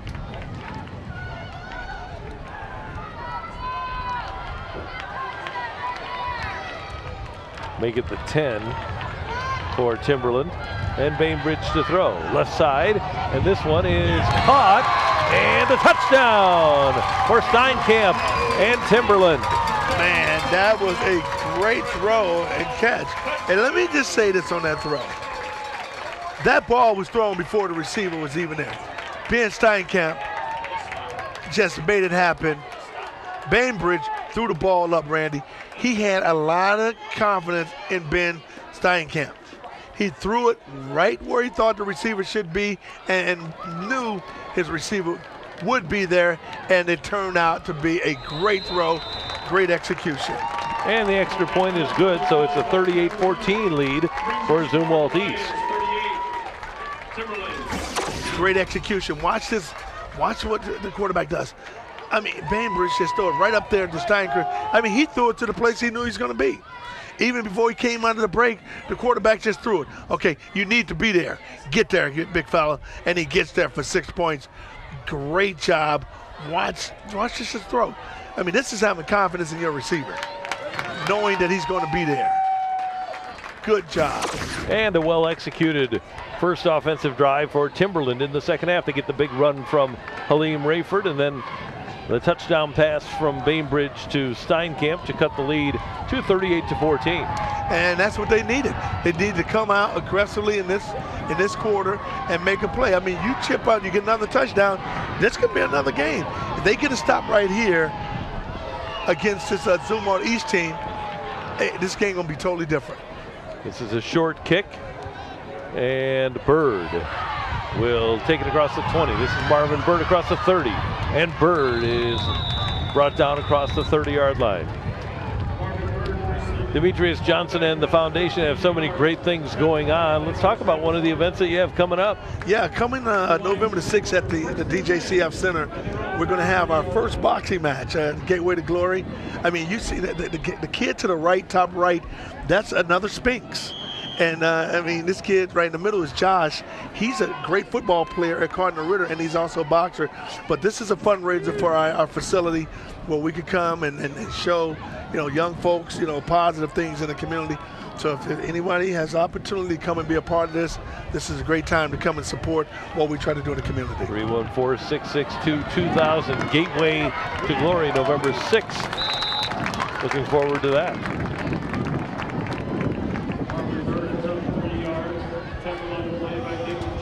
Gain of 3 as Jaley made the stop. Looks like Reed Booth, the left guard, was a little bit shaken up on that play, and he's going to check out of the game. Yeah, and you can see Timberland defense has made some adjustments. The line is playing a lot more aggressive, and those linebackers are shooting that gap, making it a little more difficult right now for this East team. Let's see how East respond to a Timberland team who's playing a little more physical this half. This is Brooks, Christian Brooks down the left sideline, and he's pushed out of bounds as Elliott Brown had to come over and make the play to knock him out. Well, that's good response right there. You give it to him, Brooks, and he makes a nice run. Good blocking up here, good blocking on the receivers. Allow Brooks to get around that edge and make a nice gain. Good job. It's a first down for the Lions of Zumwalt East. Lions and Wolves going at it tonight here at Zumwalt East. From their own 49-yard line, Zumwalt East and Bird. This will be Bird, and they're able to get a hold of him and bring him down. Outstanding defense. Great job. That was Latrell Roberts that made the tackle as he chased Bird down from behind. Well, I love to see the big fellas up front do work. Latrell Robertson does a great job. Come off the blocker and get in a very elusive quarterback who's been making things happen all day. Yeah, and that's what you want to do. You want to be able to come off the line of scrimmage, make a play, be physical, and that's what you got to do on the defensive line. I think they call it personal foul, Randy. Against Timberland. And this penalty will be marked off and provide a first down for Zumwalt East. Yeah, that's devastating there. I mean, that is a devastating play. I mean, you had the momentum. You just make a nice play. And I think, if I'm not mistaken, that was on Miller, number 5, because I saw him coming off the field and the coach screaming at him. So I'm assuming he made it. I mean, that can hurt your team. The team just made a nice step. Mm-hmm. You know, and now you get an opportunity to possibly, put them in a very difficult position. Now you let them out of it. This is Bird. And Marvin Bird is going to take off for another touchdown. This one for 37 yards. And his 5th rushing touchdown of the night extends the Zumwalt East lead. Man, every time you think they got him, he makes something happen. It's just an ISO. I mean, it's just a ISO lead. And what they're doing, they're taking their back and they're ISOing them through a hole and having the quarterback to fake it. This is a design run by the quarterback. So he's just taking the fake back becomes the blocker, and he takes it up right to the nice hole.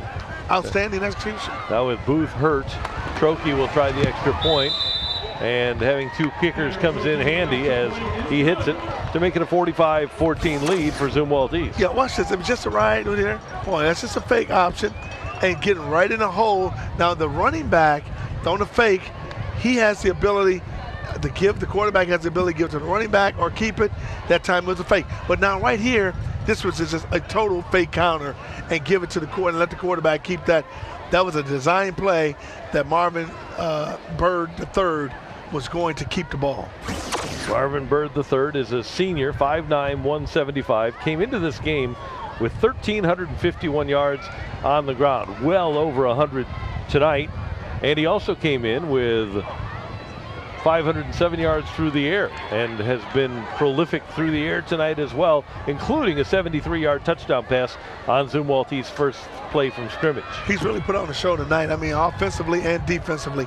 And he sticks his head in there on the defense, so you can tell it is his heart. I mean, he's got some courage. He'll go out there and make a play if he has to on that defensive end. He's going to make a nice multi-purpose player for some university. A low kick, and now it's mishandled. And finally Steinkamp has to jump over his own man and is brought down inside his own 15-yard line. Man, I mean, think about it. I mean, you got a team like this Hazelwood, this Zumwalt East team has been very physical. Now you get a kickoff return and you are being tackled by your own man. That's when you know you're having a tough night. When your own teammate is hitting you.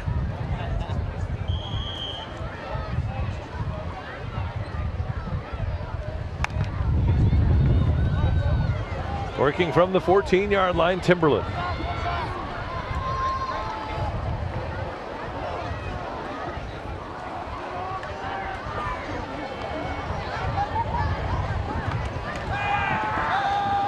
Bainbridge going deep down the left side for Steinkamp, who makes the catch. Steinkamp trying to get away from Mahoney, and he's brought down at the 47-yard line. That is open all night, so I don't even see why Timberland even think about running the ball. I mean, they're in a man-to-man across the board. And you got to turn around and watch the ball. You didn't turn around. Defensive back never turned around, and that's what happens now, Randy. A lot of times those plays are designed to be thrown short. When a defensive back's head is looking at the receiver, the quarterback purposely can underthrow the ball, and the receiver makes the adjustment. That was a good play. From the 47, it's first down for Timberland. Bainbridge with Rayford in the backfield with him. Bainbridge to throw again. And now he hits McDonald. Down the middle he goes, and he's brought down at the 20-yard line. The pass complete to Josh McDonald, and another big gain for Timberland. It may score about 100 points total tonight. I'm telling you, hey, that is open. That's why I didn't understand why Timberland wasn't doing that earlier in the game. They're throwing the ball in the middle of the field. That middle of the field is very loose for this Zumwalt West team. I'm going to continue to throw the ball down the middle of the field. Great tackle by Marvin Bird to bring McDonald down at the 21-yard line.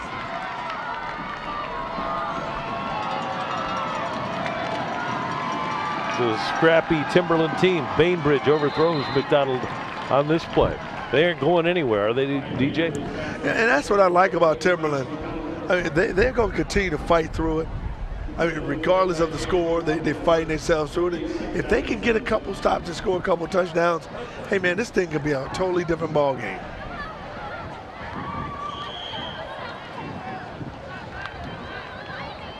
Second down play coming up.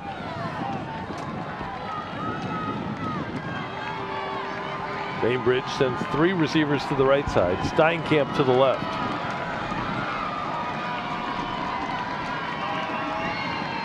He's going to throw to the right side. And this is Schumacher. And Schumacher carries it down to the 5-yard line for Timberland, and they are on the move. What a terrific drive by the Wolves. Well, you know what? It started because they're throwing the ball. And that's what they should have been doing in there, because the Zumwalt East team said, okay, we're going to force you guys to throw the ball. Can you beat us throwing the ball down the field? And that's the mentality they took, and you see what's happening now. They mark this one at the 7. Out of the shotgun, Bainbridge throws to the left side, and this one is incomplete. That was intended for McDonald. That was a pretty good pass, too. McDonald just dropped the ball, but the ball hit him right in the basket. You got to bring that baby in, especially when you're down in this game like this. You got to make plays. You got to get on the scoreboard, and you got to take advantage of it quickly. So now it's second down and goal from the 7.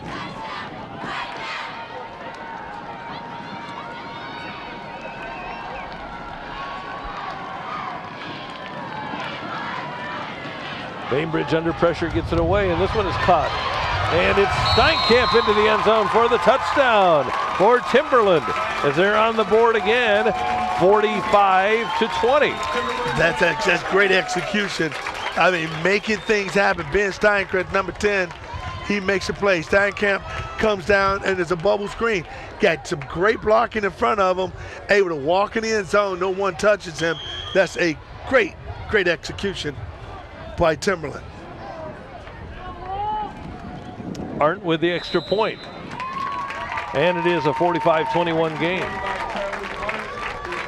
In order for that bubble screen to work, you got to have blocking downfield. Look at the blocking downfield for Steinkamp. Steinkamp, bam, boy, I'll tell you what, you had two come from inside. Watch the blocking here, Randy. Unbelievable. Look at the two big dogs. They only watch the blocking. Pow. I'm telling you what, that defender got wiped out by the two big dogs who came down and made a nice block to let Steinkamp get in the end zone. Good job.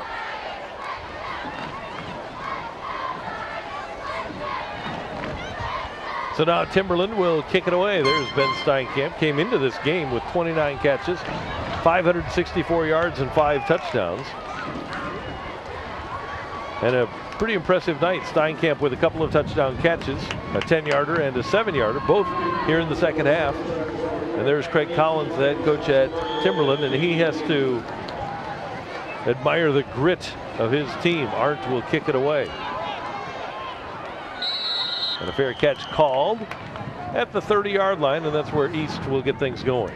And I like that. I like players that truly understand the game and have a football IQ. Yeah, you can call a fair catch like a punt on a kickoff. A lot of folks don't ever do it. I mean, but you can do that anytime you want to. Bortherms made the fair catch, and the other aspect to making a fair catch on a kickoff is that you're allowed a free kick, any kind of kick you want to make after you fair catch a kickoff. So if you had a kicker with a really good leg and it was a high kickoff like that and your guy caught it at the 40-yard line, you could try a 70-yard field goal if you so desired. This is the running back, Christian Brooks. And Brooks carries it up near midfield and across midfield. Every time you think this Timberland team has an opportunity, Zumwalt East team responds. Look at Christian Brook here. I mean, boy, that's a great block. Oh, great blocks up there. And then he's doing it on his own, getting down the field. Boy, he had two great blocks to spring Christian right up the middle. Christian Brooks, a great run. Good vision of watching his blockers. Ball resting on the 50-yard line. Bird with the first down for Zumwalt East. Lions leading here 45-21. And Bird is going to take this one himself. And he is pulled backwards and brought down. Great penetration there by that defensive line of Timberland, and making the tackle for the Wolves was John Hummel. Yeah, Hummel does a great job, number 85, and that's what you want to do. He penetrates inside, he grabs the Bird and bring him down to the ground. That's penetration. That's what you need to do to win a game. You got it. It starts up front. On any situation, it starts up front. Hummel, just a sophomore, 6'3" and 217.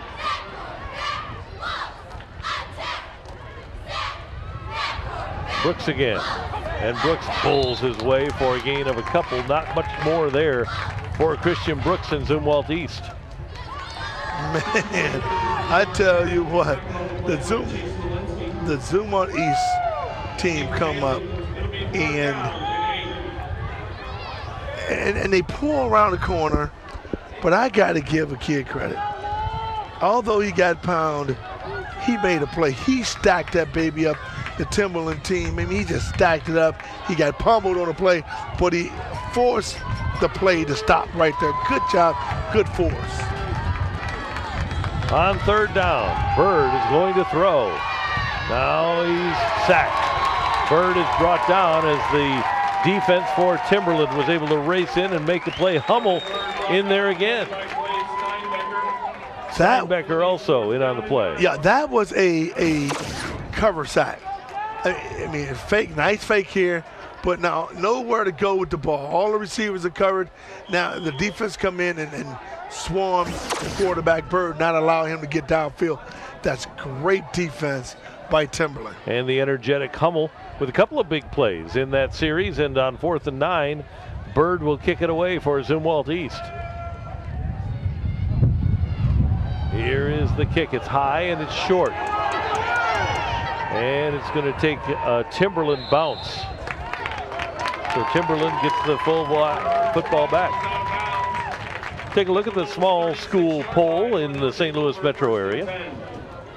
And there you see Burroughs and Priory. We have them next week. That Miller Career Academy team, I know you really like them, DJ. They are real. I mean, they went on DeSmet Field and beat DeSmet. So that's a big-time team. I'm hoping we can get one of their games in the playoff. And when you look at the John Burroughs and the Priory, I mean, these are top quality teams. Every team in the top 10 deserve to be in the top 10. Timberland with the football back. 1st and 10. Working from their 36-yard line. And a throw to the left side, caught by Steinkamp. Steinkamp is brought down by Mahoney. A flag flew as that pass was made, and it'll be holding against Timberland.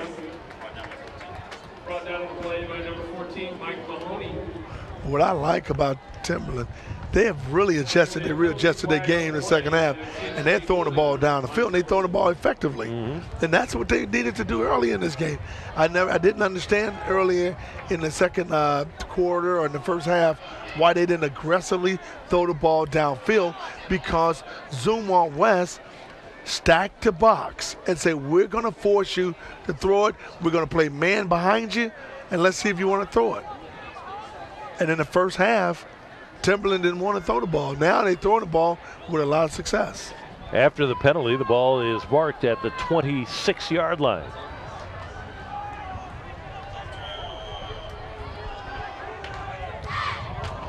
Bainbridge, the sophomore quarterback, is going to throw again. This one is tipped and almost intercepted, and it's knocked away. Great defensive play by the offensive lineman of Timberland, and it kept the ball away from Zumwalt East. Yeah, I got to give credit. That's great heads-up football by number 62. Cody Coleman. I mean, he makes a play.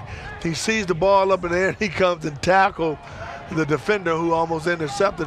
That's great heads-up play by Cody Coleman. JT Young is the guy that with the ball in the air had the opportunity, but he was knocked away by the time the ball came down. Yeah, because the reaction of Cody Coleman, he saw the play, and he made the play, did exactly what he should have done in that situation.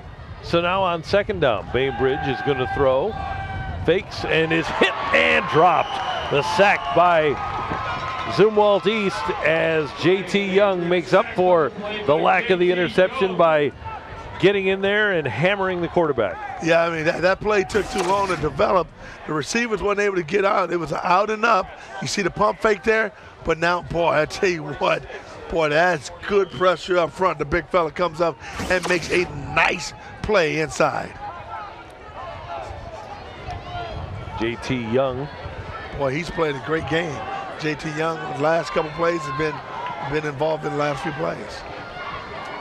3rd and 34. Bainbridge and McDonald is hit and dropped by Marvin Bird. And that'll bring up 4th and very long for Timberland. Good job by Marvin Bird, quarterback. Slant, you keep the ball in front of you. He comes up and make a nice tackle. That's what you want to do. Let the guy catch the ball and tackle him. Don't play up, back, play back to up. And that's exactly what Bird did. 4th and 26, McDonald will kick it away.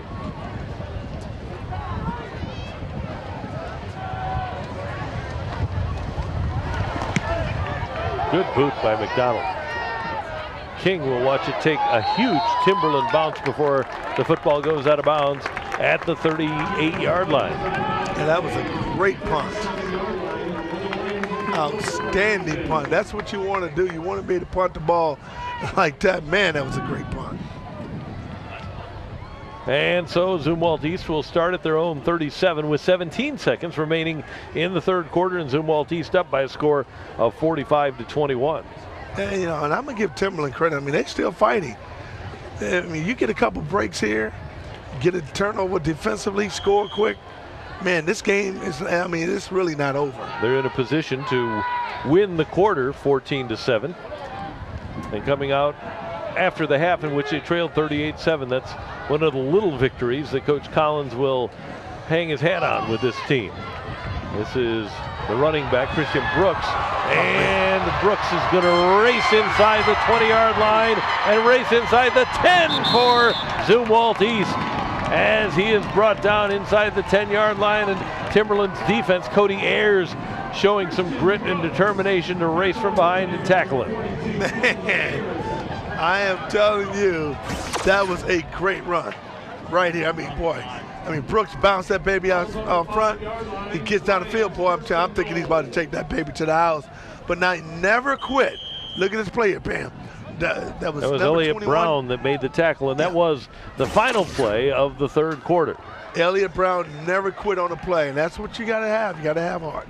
A couple of touchdowns in that third quarter for Timberland, but this is the play that highlights the third quarter. A long run by Christian Brooks, and Zumwalt East has the lead as we head to the fourth quarter, 45-21 over Timberland.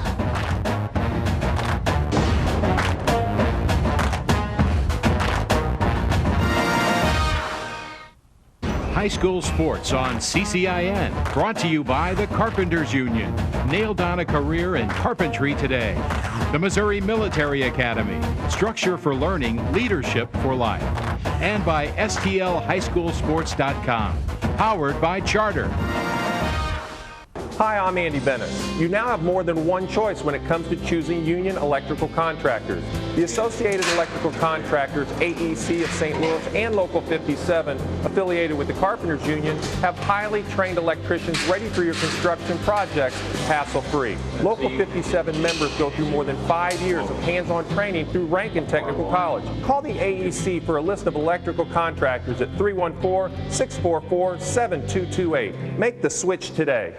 Honor, integrity, duty. These are the values of the Missouri Military Academy. Since 1889, MMA has been leading the way to success as the premier college prep military boarding school in America. Offering award-winning academics with character development and leadership, MMA is an exemplary private school by the U.S. Department of Education. Learn more by watching our informational videos on Charter's Video on Demand by selecting Channel 1, then I Want More. You will see us in the Education tab. Structure for learning, leadership for life. The Missouri Military Academy. Maybe your small business isn't so small. You think big, dream big, have big ideas, and Charter Business offers the tools you need to find big success. Internet, phone, and TV. So you can reliably connect with customers and achieve bigger results, which is a big win for any small business. Save 20% or more on Charter Business Internet and phone and get Charter Business TV for free. Call 877-BIZBUNDLE today. The Carpenters Union is proud to bring you high school sports on CCIN. Did you miss last week's exciting CCIN high school football game? Tune to Channel 1 to check out the game on demand. And while you're there, check out JC4's weekly recap. Tune in this weekend for Class 3 District 3 play as the Priory Rebels take on the John Burroughs Bombers. JC4 is ready. Are you?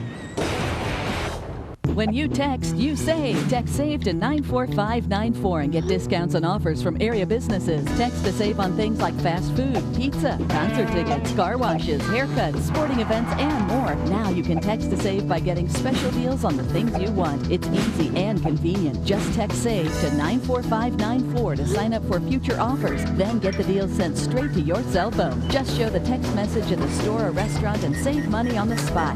You text to save.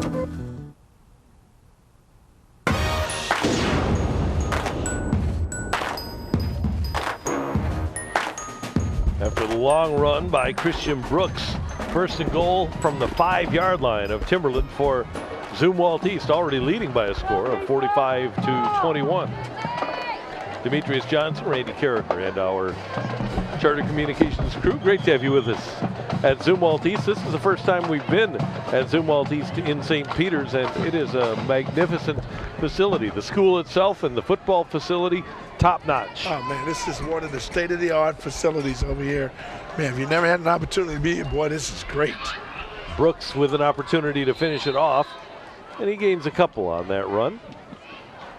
After his long run, which he was caught from behind, Coach Ekrit and Marvin Bird wanted to give him the opportunity to rumble into the end zone. It is amazing how good this Zumwalt East team is in a short period of time. I mean, they are very good. They have had some rough going at the beginning. Brooks again, and he is stopped as that Timberland defense trying to remain stout. Making the tackle was Jesse Deathridge, the defensive tackle. You know, when I look at Timberland, I just think about the success they've had over the years with the Monty Ball and the other players. And I'm telling you what, this team is not going to quit. They're never going to quit, and that's what I like about this Timberland team. It's a reflection of their coach. Here's another pitch to Brooks. He's tripped up inside the 5 by Clay Miller and can't get into the end zone, so it'll be 4th down. That's an excellent play by number 42, Clay Miller, because he was getting blocked. He was getting blocked, and he still was able to make that play. That's a great job, you know, fighting through a situation and still get in to make a play. Because if he don't make that play, I mean, Brooks walks in the end zone. On fourth down, Zumwalt East is going to go for it. And now we have movement on that Timberland defensive line, I believe.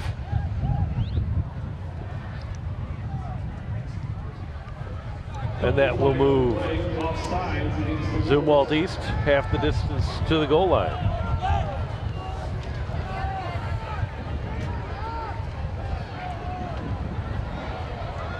And you know why a lineman jumps outside, because they're trying to anticipate that snap count. You know they're going to run it at you. You're trying to anticipate the snap count. And sometimes, you know, a good quarterback will change up the cadence. 4th and goal at the 2.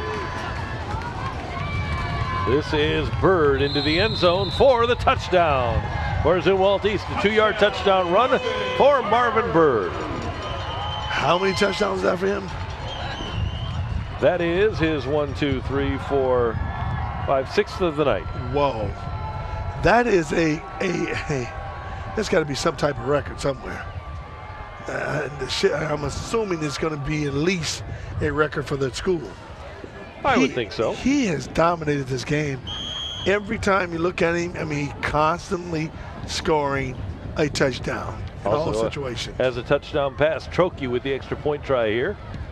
And this one is zipped through to make it a 52-21 lead in favor of Zumwalt East. Now you saw a Trokey compact right there after this play here. I mean, you see Bird just get right behind the big dogs, run right into the end zone. Gets right behind his guys. I mean, look at that. I mean, they form a wall for him, gets right behind that wall, walks right in for 6.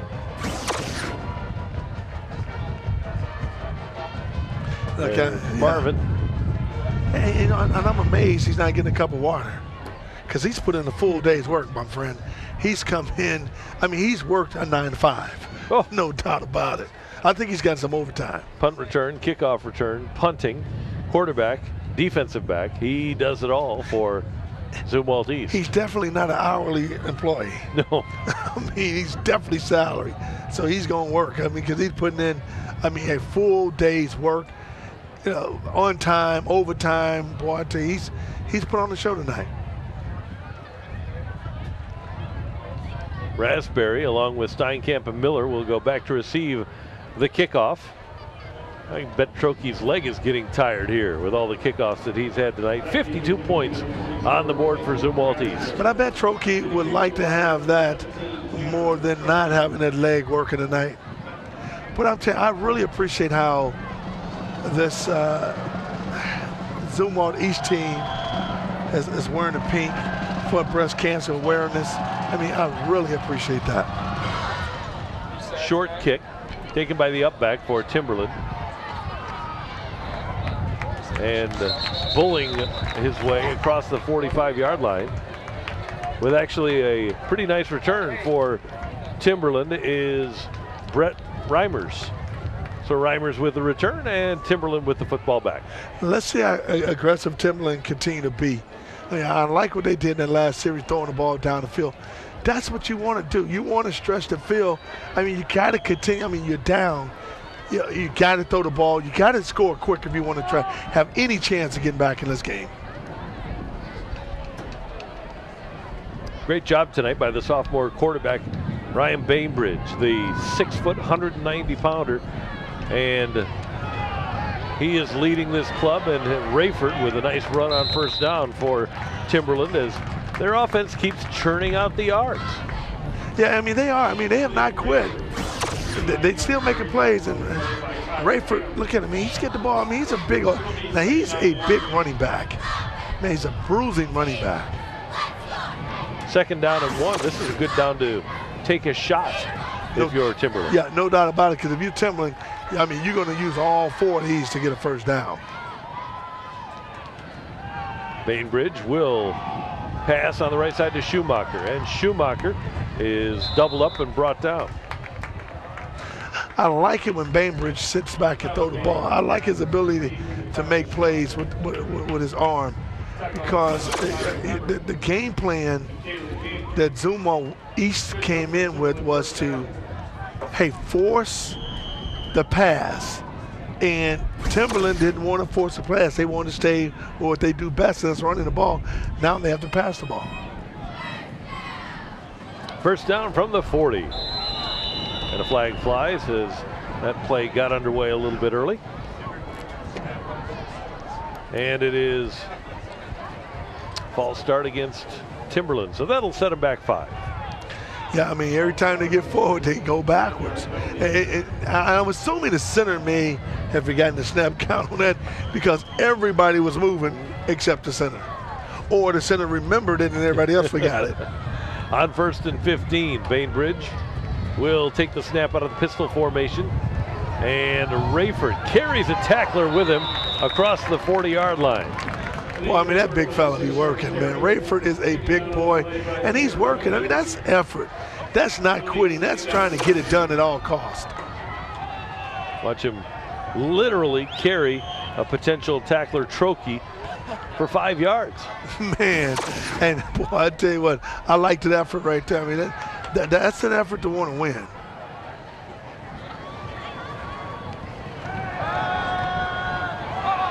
On the left side, it's Steinkamp, and Steinkamp is brought down by Mike Mahoney. That's the success right there, to be able to drop back in the pocket, give your quarterback time, and let him throw the ball downfield. We have a Timberland injury on the field over on the far side. That is Steinkamp, the receiver on that play.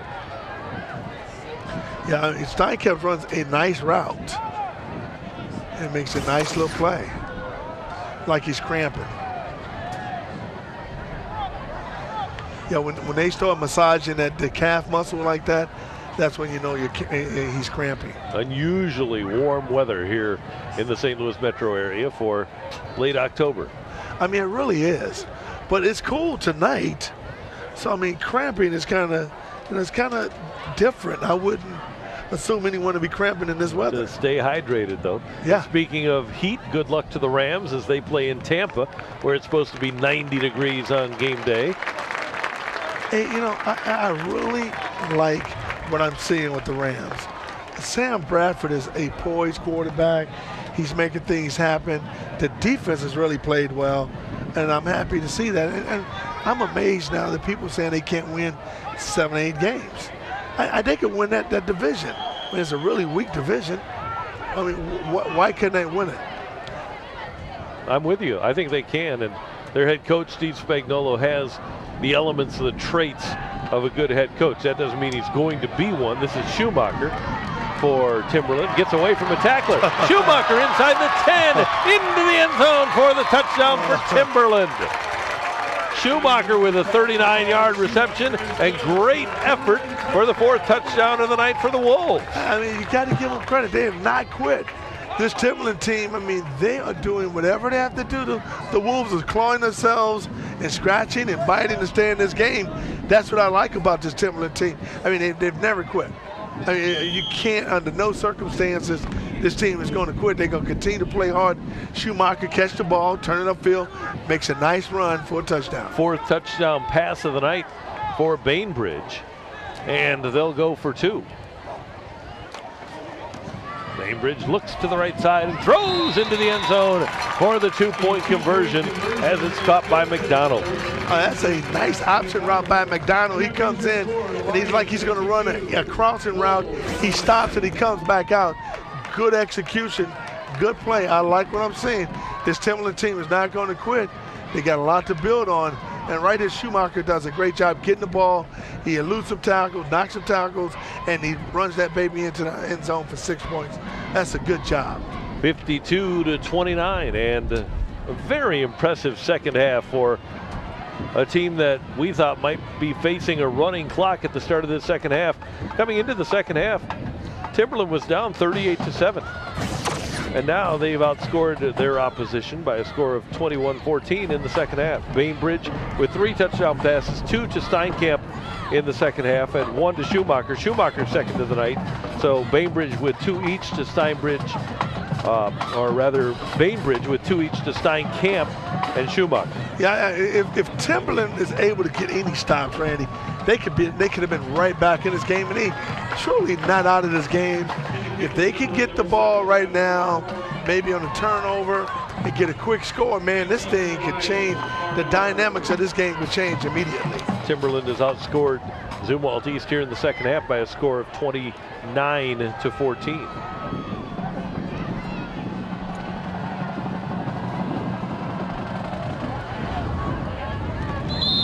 I think that 22-14. Yeah, it's supposed to have been an onside kick, but the kicker never did give his team a chance. I mean, it's a certain way those kickers got to hit that baby on the top of the football and make the ball bounce up in the air that would allow his team to get down there, but was not able to get that spin on the ball. So Zumwalt East will have it from their own 44-yard line. And Zumwalt East is going to put in some of their reserves. And if I'm Zumwalt East, I'm going to run the ball. I want the clock. If they get the ball back, get it back about 3 or 4 minutes to go in the game. And, you know, we know they pretty much have it secured by then. Number 18 is Jordan Schmidt at quarterback. The tailback is Cody Wright. This is Schmidt, and Schmidt is stopped behind the line of scrimmage.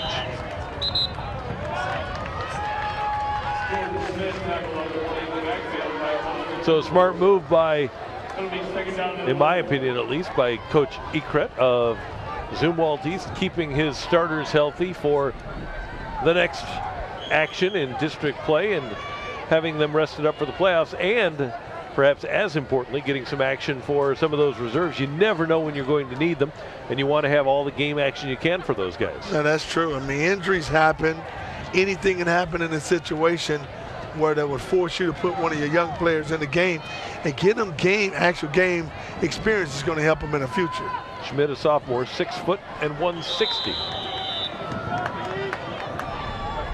It's a little different. Smith running this thing, and a bird. I'm telling you. But I understand what I would rather do, rather than having Jordan Smith to just run quarterback just draws. I give the ball to the running back and see what the running back can do.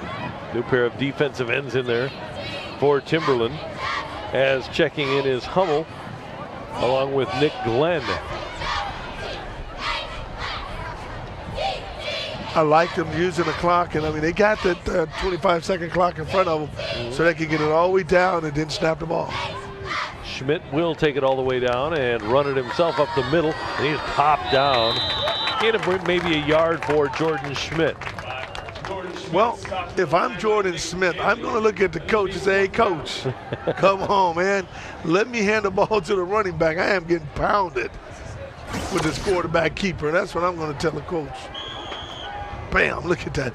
Boy, that was a very nice hit coming up there and putting the wood on him. I mean, that's good play. Good to see Ben Steinkamp back in there along with Miller deep. And Bird has to punt for Zumwalt East.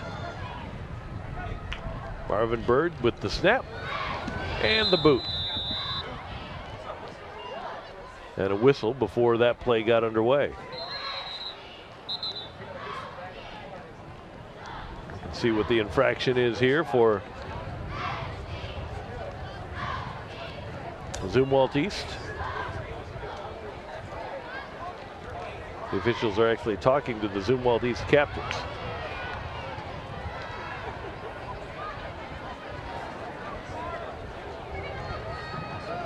Bird will have to kick it again as that play. I'm assuming they said they may have not started the clock or something.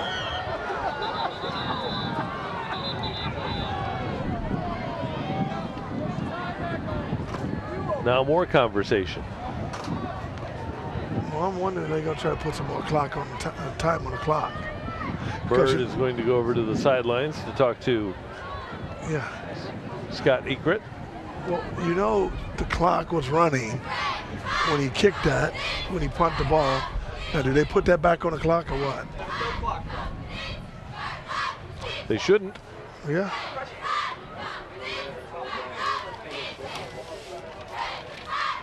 Could have been an inadvertent whistle, which would make sense. Yeah. There was no flag on the play. No.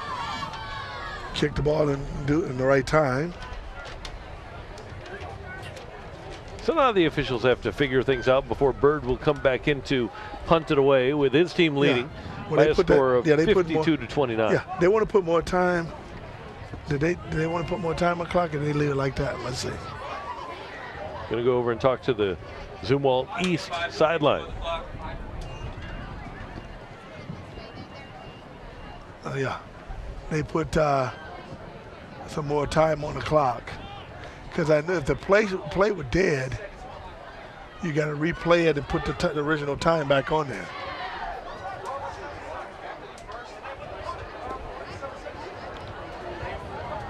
And now we're finally ready to resume play here at Zumwalt East. Shouldn't the clock be running now?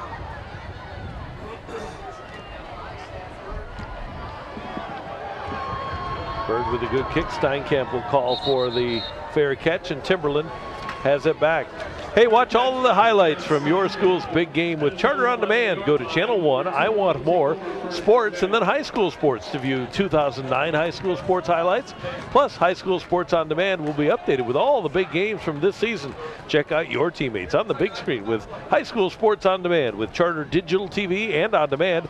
It's your own library of movies and shows. The newest releases are always in stock, available and ready to watch. On your schedule. For more information on Charter On Demand or the Charter Bundle, call today at 888-GET-CHARTER. Now Timberland with the football back. They've been able to put some points on the board. And once again, it is a pass to the right side, and Josh McDonald has had a productive second half. He really has, and the being because he's able to run an option route. I mean, he goes inside, he forced that cornerback to jump on an inside route, then he just slide it back outside. The quarterback is able to throw it to him outside, and that's a very safe route because you're throwing it the opposite side of the defensive back.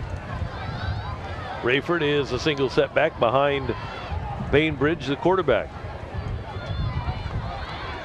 And throwing to the right side again, this is Schumacher. And Schumacher is grabbed, and a flag does fly as the face mask infraction will be called here.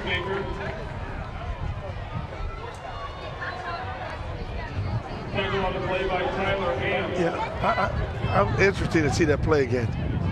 Yeah, they call it face mask, so they're probably a 15-yarder on that one. Penalty flag thrown on the Lions and face mask call.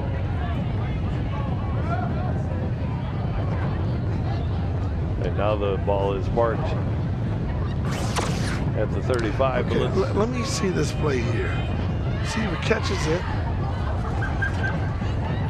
You know what? Why aren't they? Hey, Randy, that's unless he grabbed him going down, that was a bad call. Well, they picked it up. They didn't. No, they gave it to him.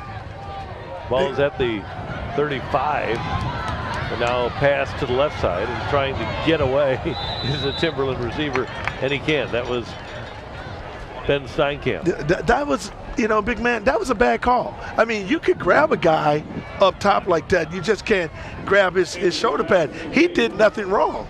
The official was in a position where they didn't see that. But that was a bad call by the official. That was not a horse collar nor a face mask. On second down, Timberland. And they're going to give on a reverse. Oh, man, this is Schumacher throwing deep down the right side, and the pass is caught. Caught by Stein. Oh, they're going to say incomplete. Whoa. He made the catch, and they're going to call it incomplete. Oh, no, big fella. I'm telling you, I thought he caught that one. Man. Whoa. I'm thinking he caught that one. You said he did. I said he did, too. That's why. Let's look at the replay here. Okay.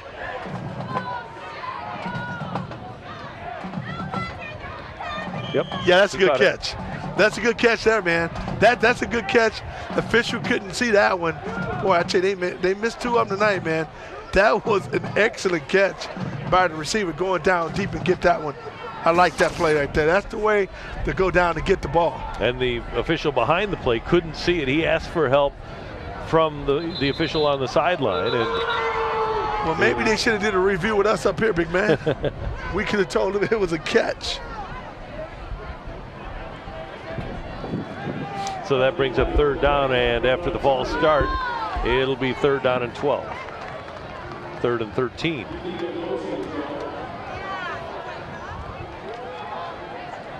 Raspberry will check in.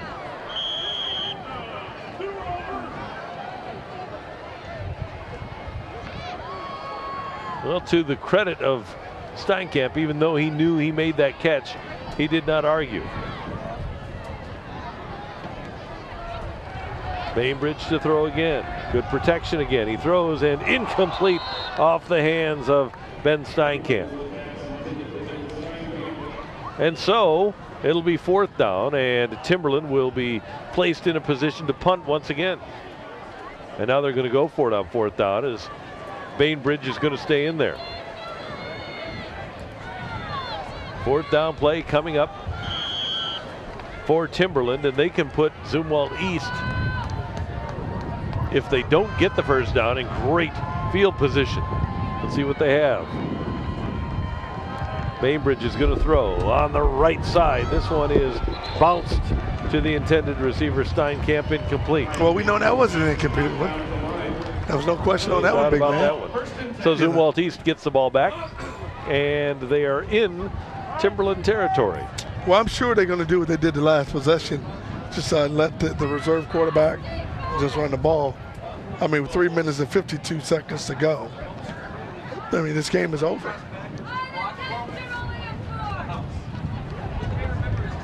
That quarterback is Jordan Schmidt. Marvin Bird with a magnificent night for Zumwalt East. He's out of the game along with Brooks, their starting tailback. So Schmidt with Cody Wright joining him in the backfield.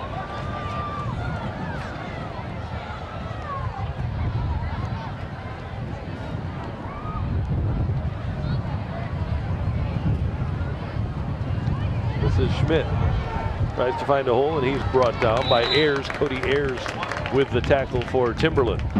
I mean, they're doing the smart thing, and I'm talking about Zumwalt East. I mean, just let your quarterback run the ball. Don't have to worry about trying to hand it off or anything. Let the clock continue to run and get up out of here. I mean, a victory, get ready for the next round. Classy move by Scott Ekrit.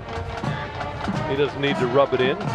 It'll be 2nd down and 10 for Zumwalt East.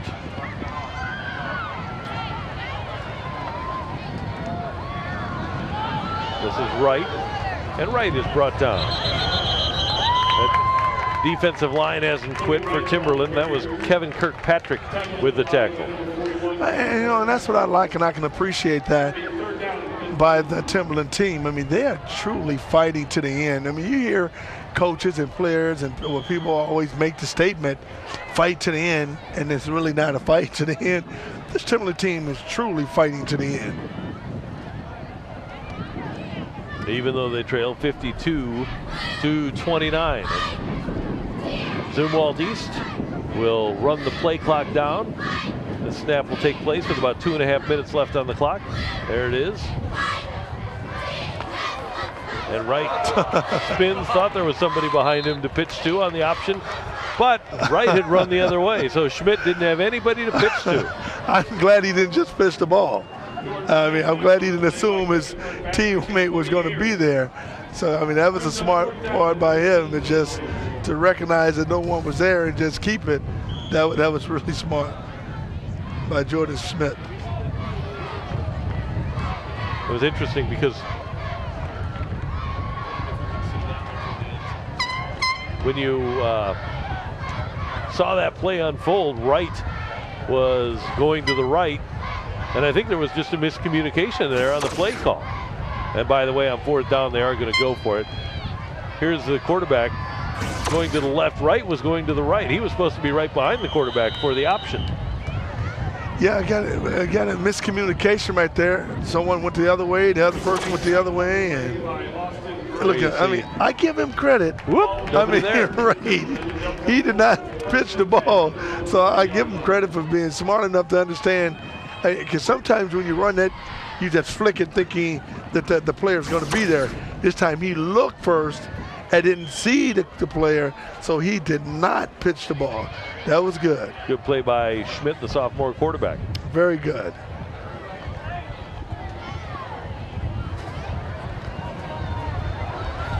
Now this is Rayford, Aleem Rayford up the middle. And Rayford races through that defense. Finally is spun around and brought down. And it was Wright who made the tackle. You got to feel good about that run. I mean, you know, this game is practically over. Well, it's not practical. It is over.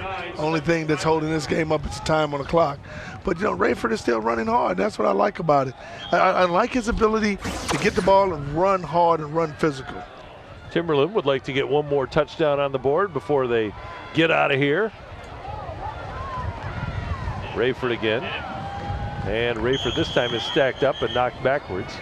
And the clock will run, and the next snap will take place inside a minute. Yeah, that was Lucas Jordan carrying the ball. They took Rayford out for a second. So Jordan had the carry, and Rayford is back in there now. Yeah. I know Rayford would like to at least end up with a touchdown here, knowing this is his last game playing against this East team. Bainbridge looking and throwing, and this one is caught. And the clock keeps running as the receiver could not get out of bounds. And we have 30 seconds left.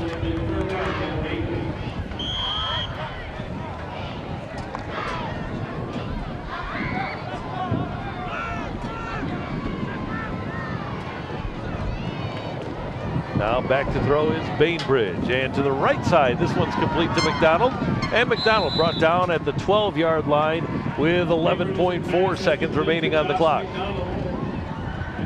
Close to a Timberland first down. I wonder why they stopped the clock. To move the sticks. Oh, was that a first down? Yes. And this will likely be the final play of the game unless it's an incomplete pass. Bainbridge wanted to get his team up to the line of scrimmage and going, and the referee says, hold on a second. Let's get our sticks moved, and I will tell you when you can go.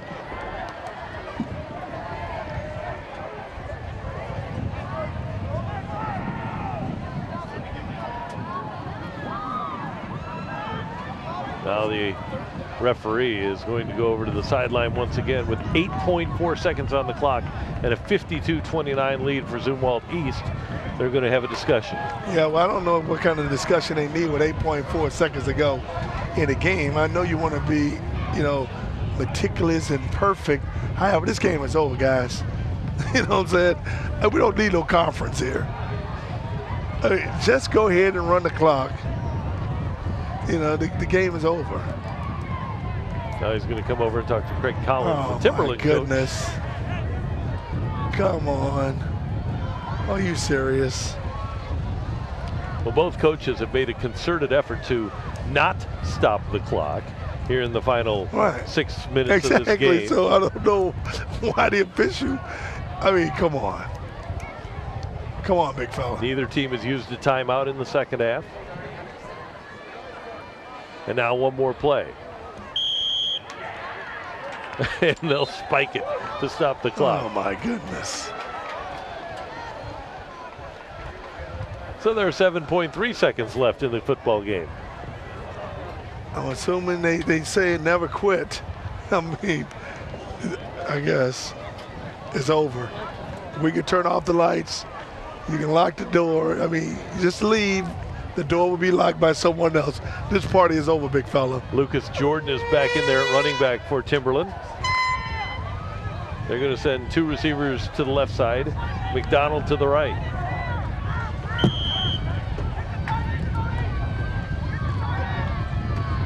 Bainbridge to McDonald, tipped and caught for the touchdown.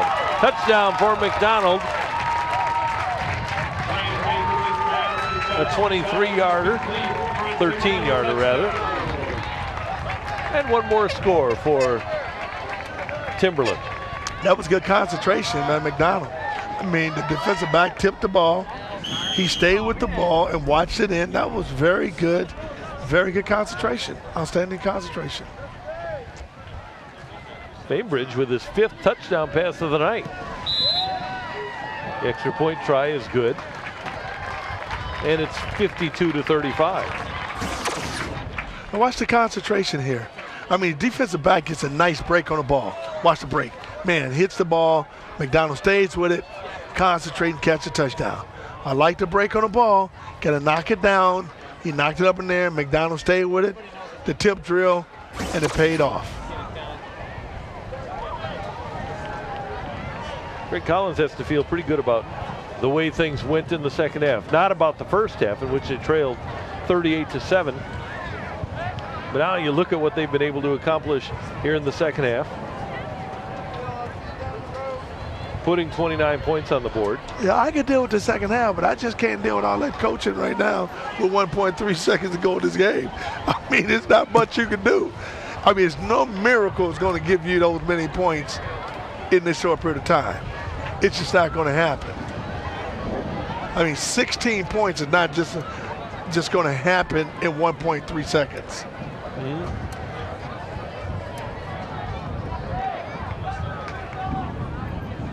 Timberland has outscored Zumwalt East 29-14 here in the second half, and to be honest about it, Zumwalt East did take their foot off the pedal a little bit in the second half, but at the same time, Bainbridge with the 4 touchdown passes in the second half. It's something for Timberland to hang their hat on as they try the onside kick, and the clock never did start, and it was recovered by Timberland. Hey, but let me ask you, should the clock started? Did they touch it? I believe so. Bring the official over and the referee. And we'll have another discussion with 1.3 seconds left. 1.3 seconds. No, my friend, this is getting a little carried away here. I mean, 1 point. So if that's the case, the game should be over if a Timberland player touched it before it go 10 yards. Do they run a clock at 1.3 seconds and it's over? Well, the clock should start when the ball is kicked. I thought so. When the ball is kicked, that's when the clock runs, right? Maybe not here. Maybe not at high school. Until you touch it? Until they touch it. Okay. Because if there is a touchback, that's correct. If there's a touchback on the opening kickoff, there's still 15 minutes on the clock. Okay. Anyway, we'll have a kneel down here, and this game will end with a 52-36 victory for Zumwalt East. All right, now it's over. As Zumwalt East improves to 9-0, and we'll head to the playoffs with a 52-36 victory. Great night for Marvin Bird, who scored 6 touchdowns on the ground and ran for another. And Ryan Bainbridge, his counterpart, the quarterback for Timberland, with 5 touchdown passes, 52-36 in a shootout. Our play of the game, Marvin Bird with a 54-yard touchdown run. This was his 4th touchdown run of the game, and the 5th that he had accounted for, and he was remarkable here. Man, you're right. I mean, the vision. Watch the stop, the balance. Look at the cutting. Woo! Look at that right there. Watch this accelerate. Woo! Then the acceleration, getting around the corner, taking that baby to the house. Bird just soaring high. Big fella for 6 points. And Marvin Bird delivers our Carpenters Union play of the game. After that touchdown, it was 35-7, 38-7 at halftime in favor of Zumwalt East, and they win it by a score of 52-36. There are the Class 5 District 4 champions, the Zumwalt East Lions, leaving the field. So they win the district, and they're on their way to the playoffs for the 2nd year in a row. If you want to watch this game again and again and again, all you need to do is go to Channel 1, I Want More Sports, and then High School Sports. If you want to watch on demand, all of our action is available on demand with Charter Communications. Our next game, it'll be Priory against John Burroughs. You can see it next Saturday after Big 12 football right here on CCIN. Check out our website, www.chartertv.com. All the information and game times for what's coming up here on CCIN is available at chartertv.com. This telecast has been an exclusive presentation of CCIN. Any rebroadcast or other internet use without the express written permission of Charter Communications is strictly prohibited. For Demetrius Johnson and our outstanding Charter Communications crew, I'm Randy Carricker. Thanks so much for joining us. Once again, the final, Zumwalt East 52, Timberland 36. So long, everybody.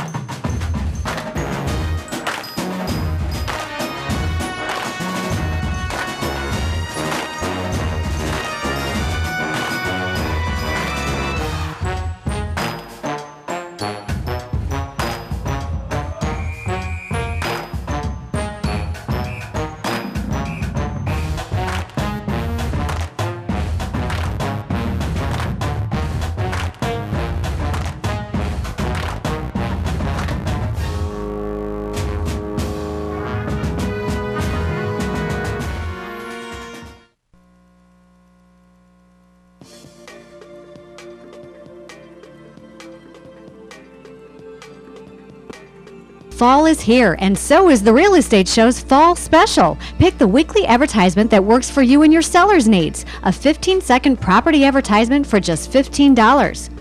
A 30-second property advertisement for $30. Or a 60-second property advertisement for $60. Cool, crisp prices are in the air. Take advantage of the special. Like fall, it's just for a limited time. Call 314-394-2527 or visit oncharter.tv. Do you think you have what it takes? Televised bowling is coming to St. Louis, and auditions for commentators are taking place. How would you like to get paid to talk about bowling? The Nationwide Bowling Tour is holding auditions for 2 commentators from the St. Louis area, voicing for 5 televised tournaments made of multiple divisions. If you think you have the voice and passion for this, visit www.nationwidebowlingtour.com for more information and registration.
Fall is here, and so is the Real Estate Show's Fall Special. Pick the weekly advertisement that works for you and your seller's needs. A 15-second property advertisement for just $15.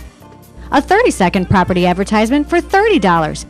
Or a 60-second property advertisement for $60. Cool, crisp prices are in the air. Take advantage of the special. Like fall, it's just for a limited time. Call 314-394-2527 or visit oncharter.tv. Do you think you have what it takes? Televised bowling is coming to St. Louis, and auditions for commentators are taking place. How would you like to get paid to talk about bowling? The Nationwide Bowling Tour is holding auditions for 2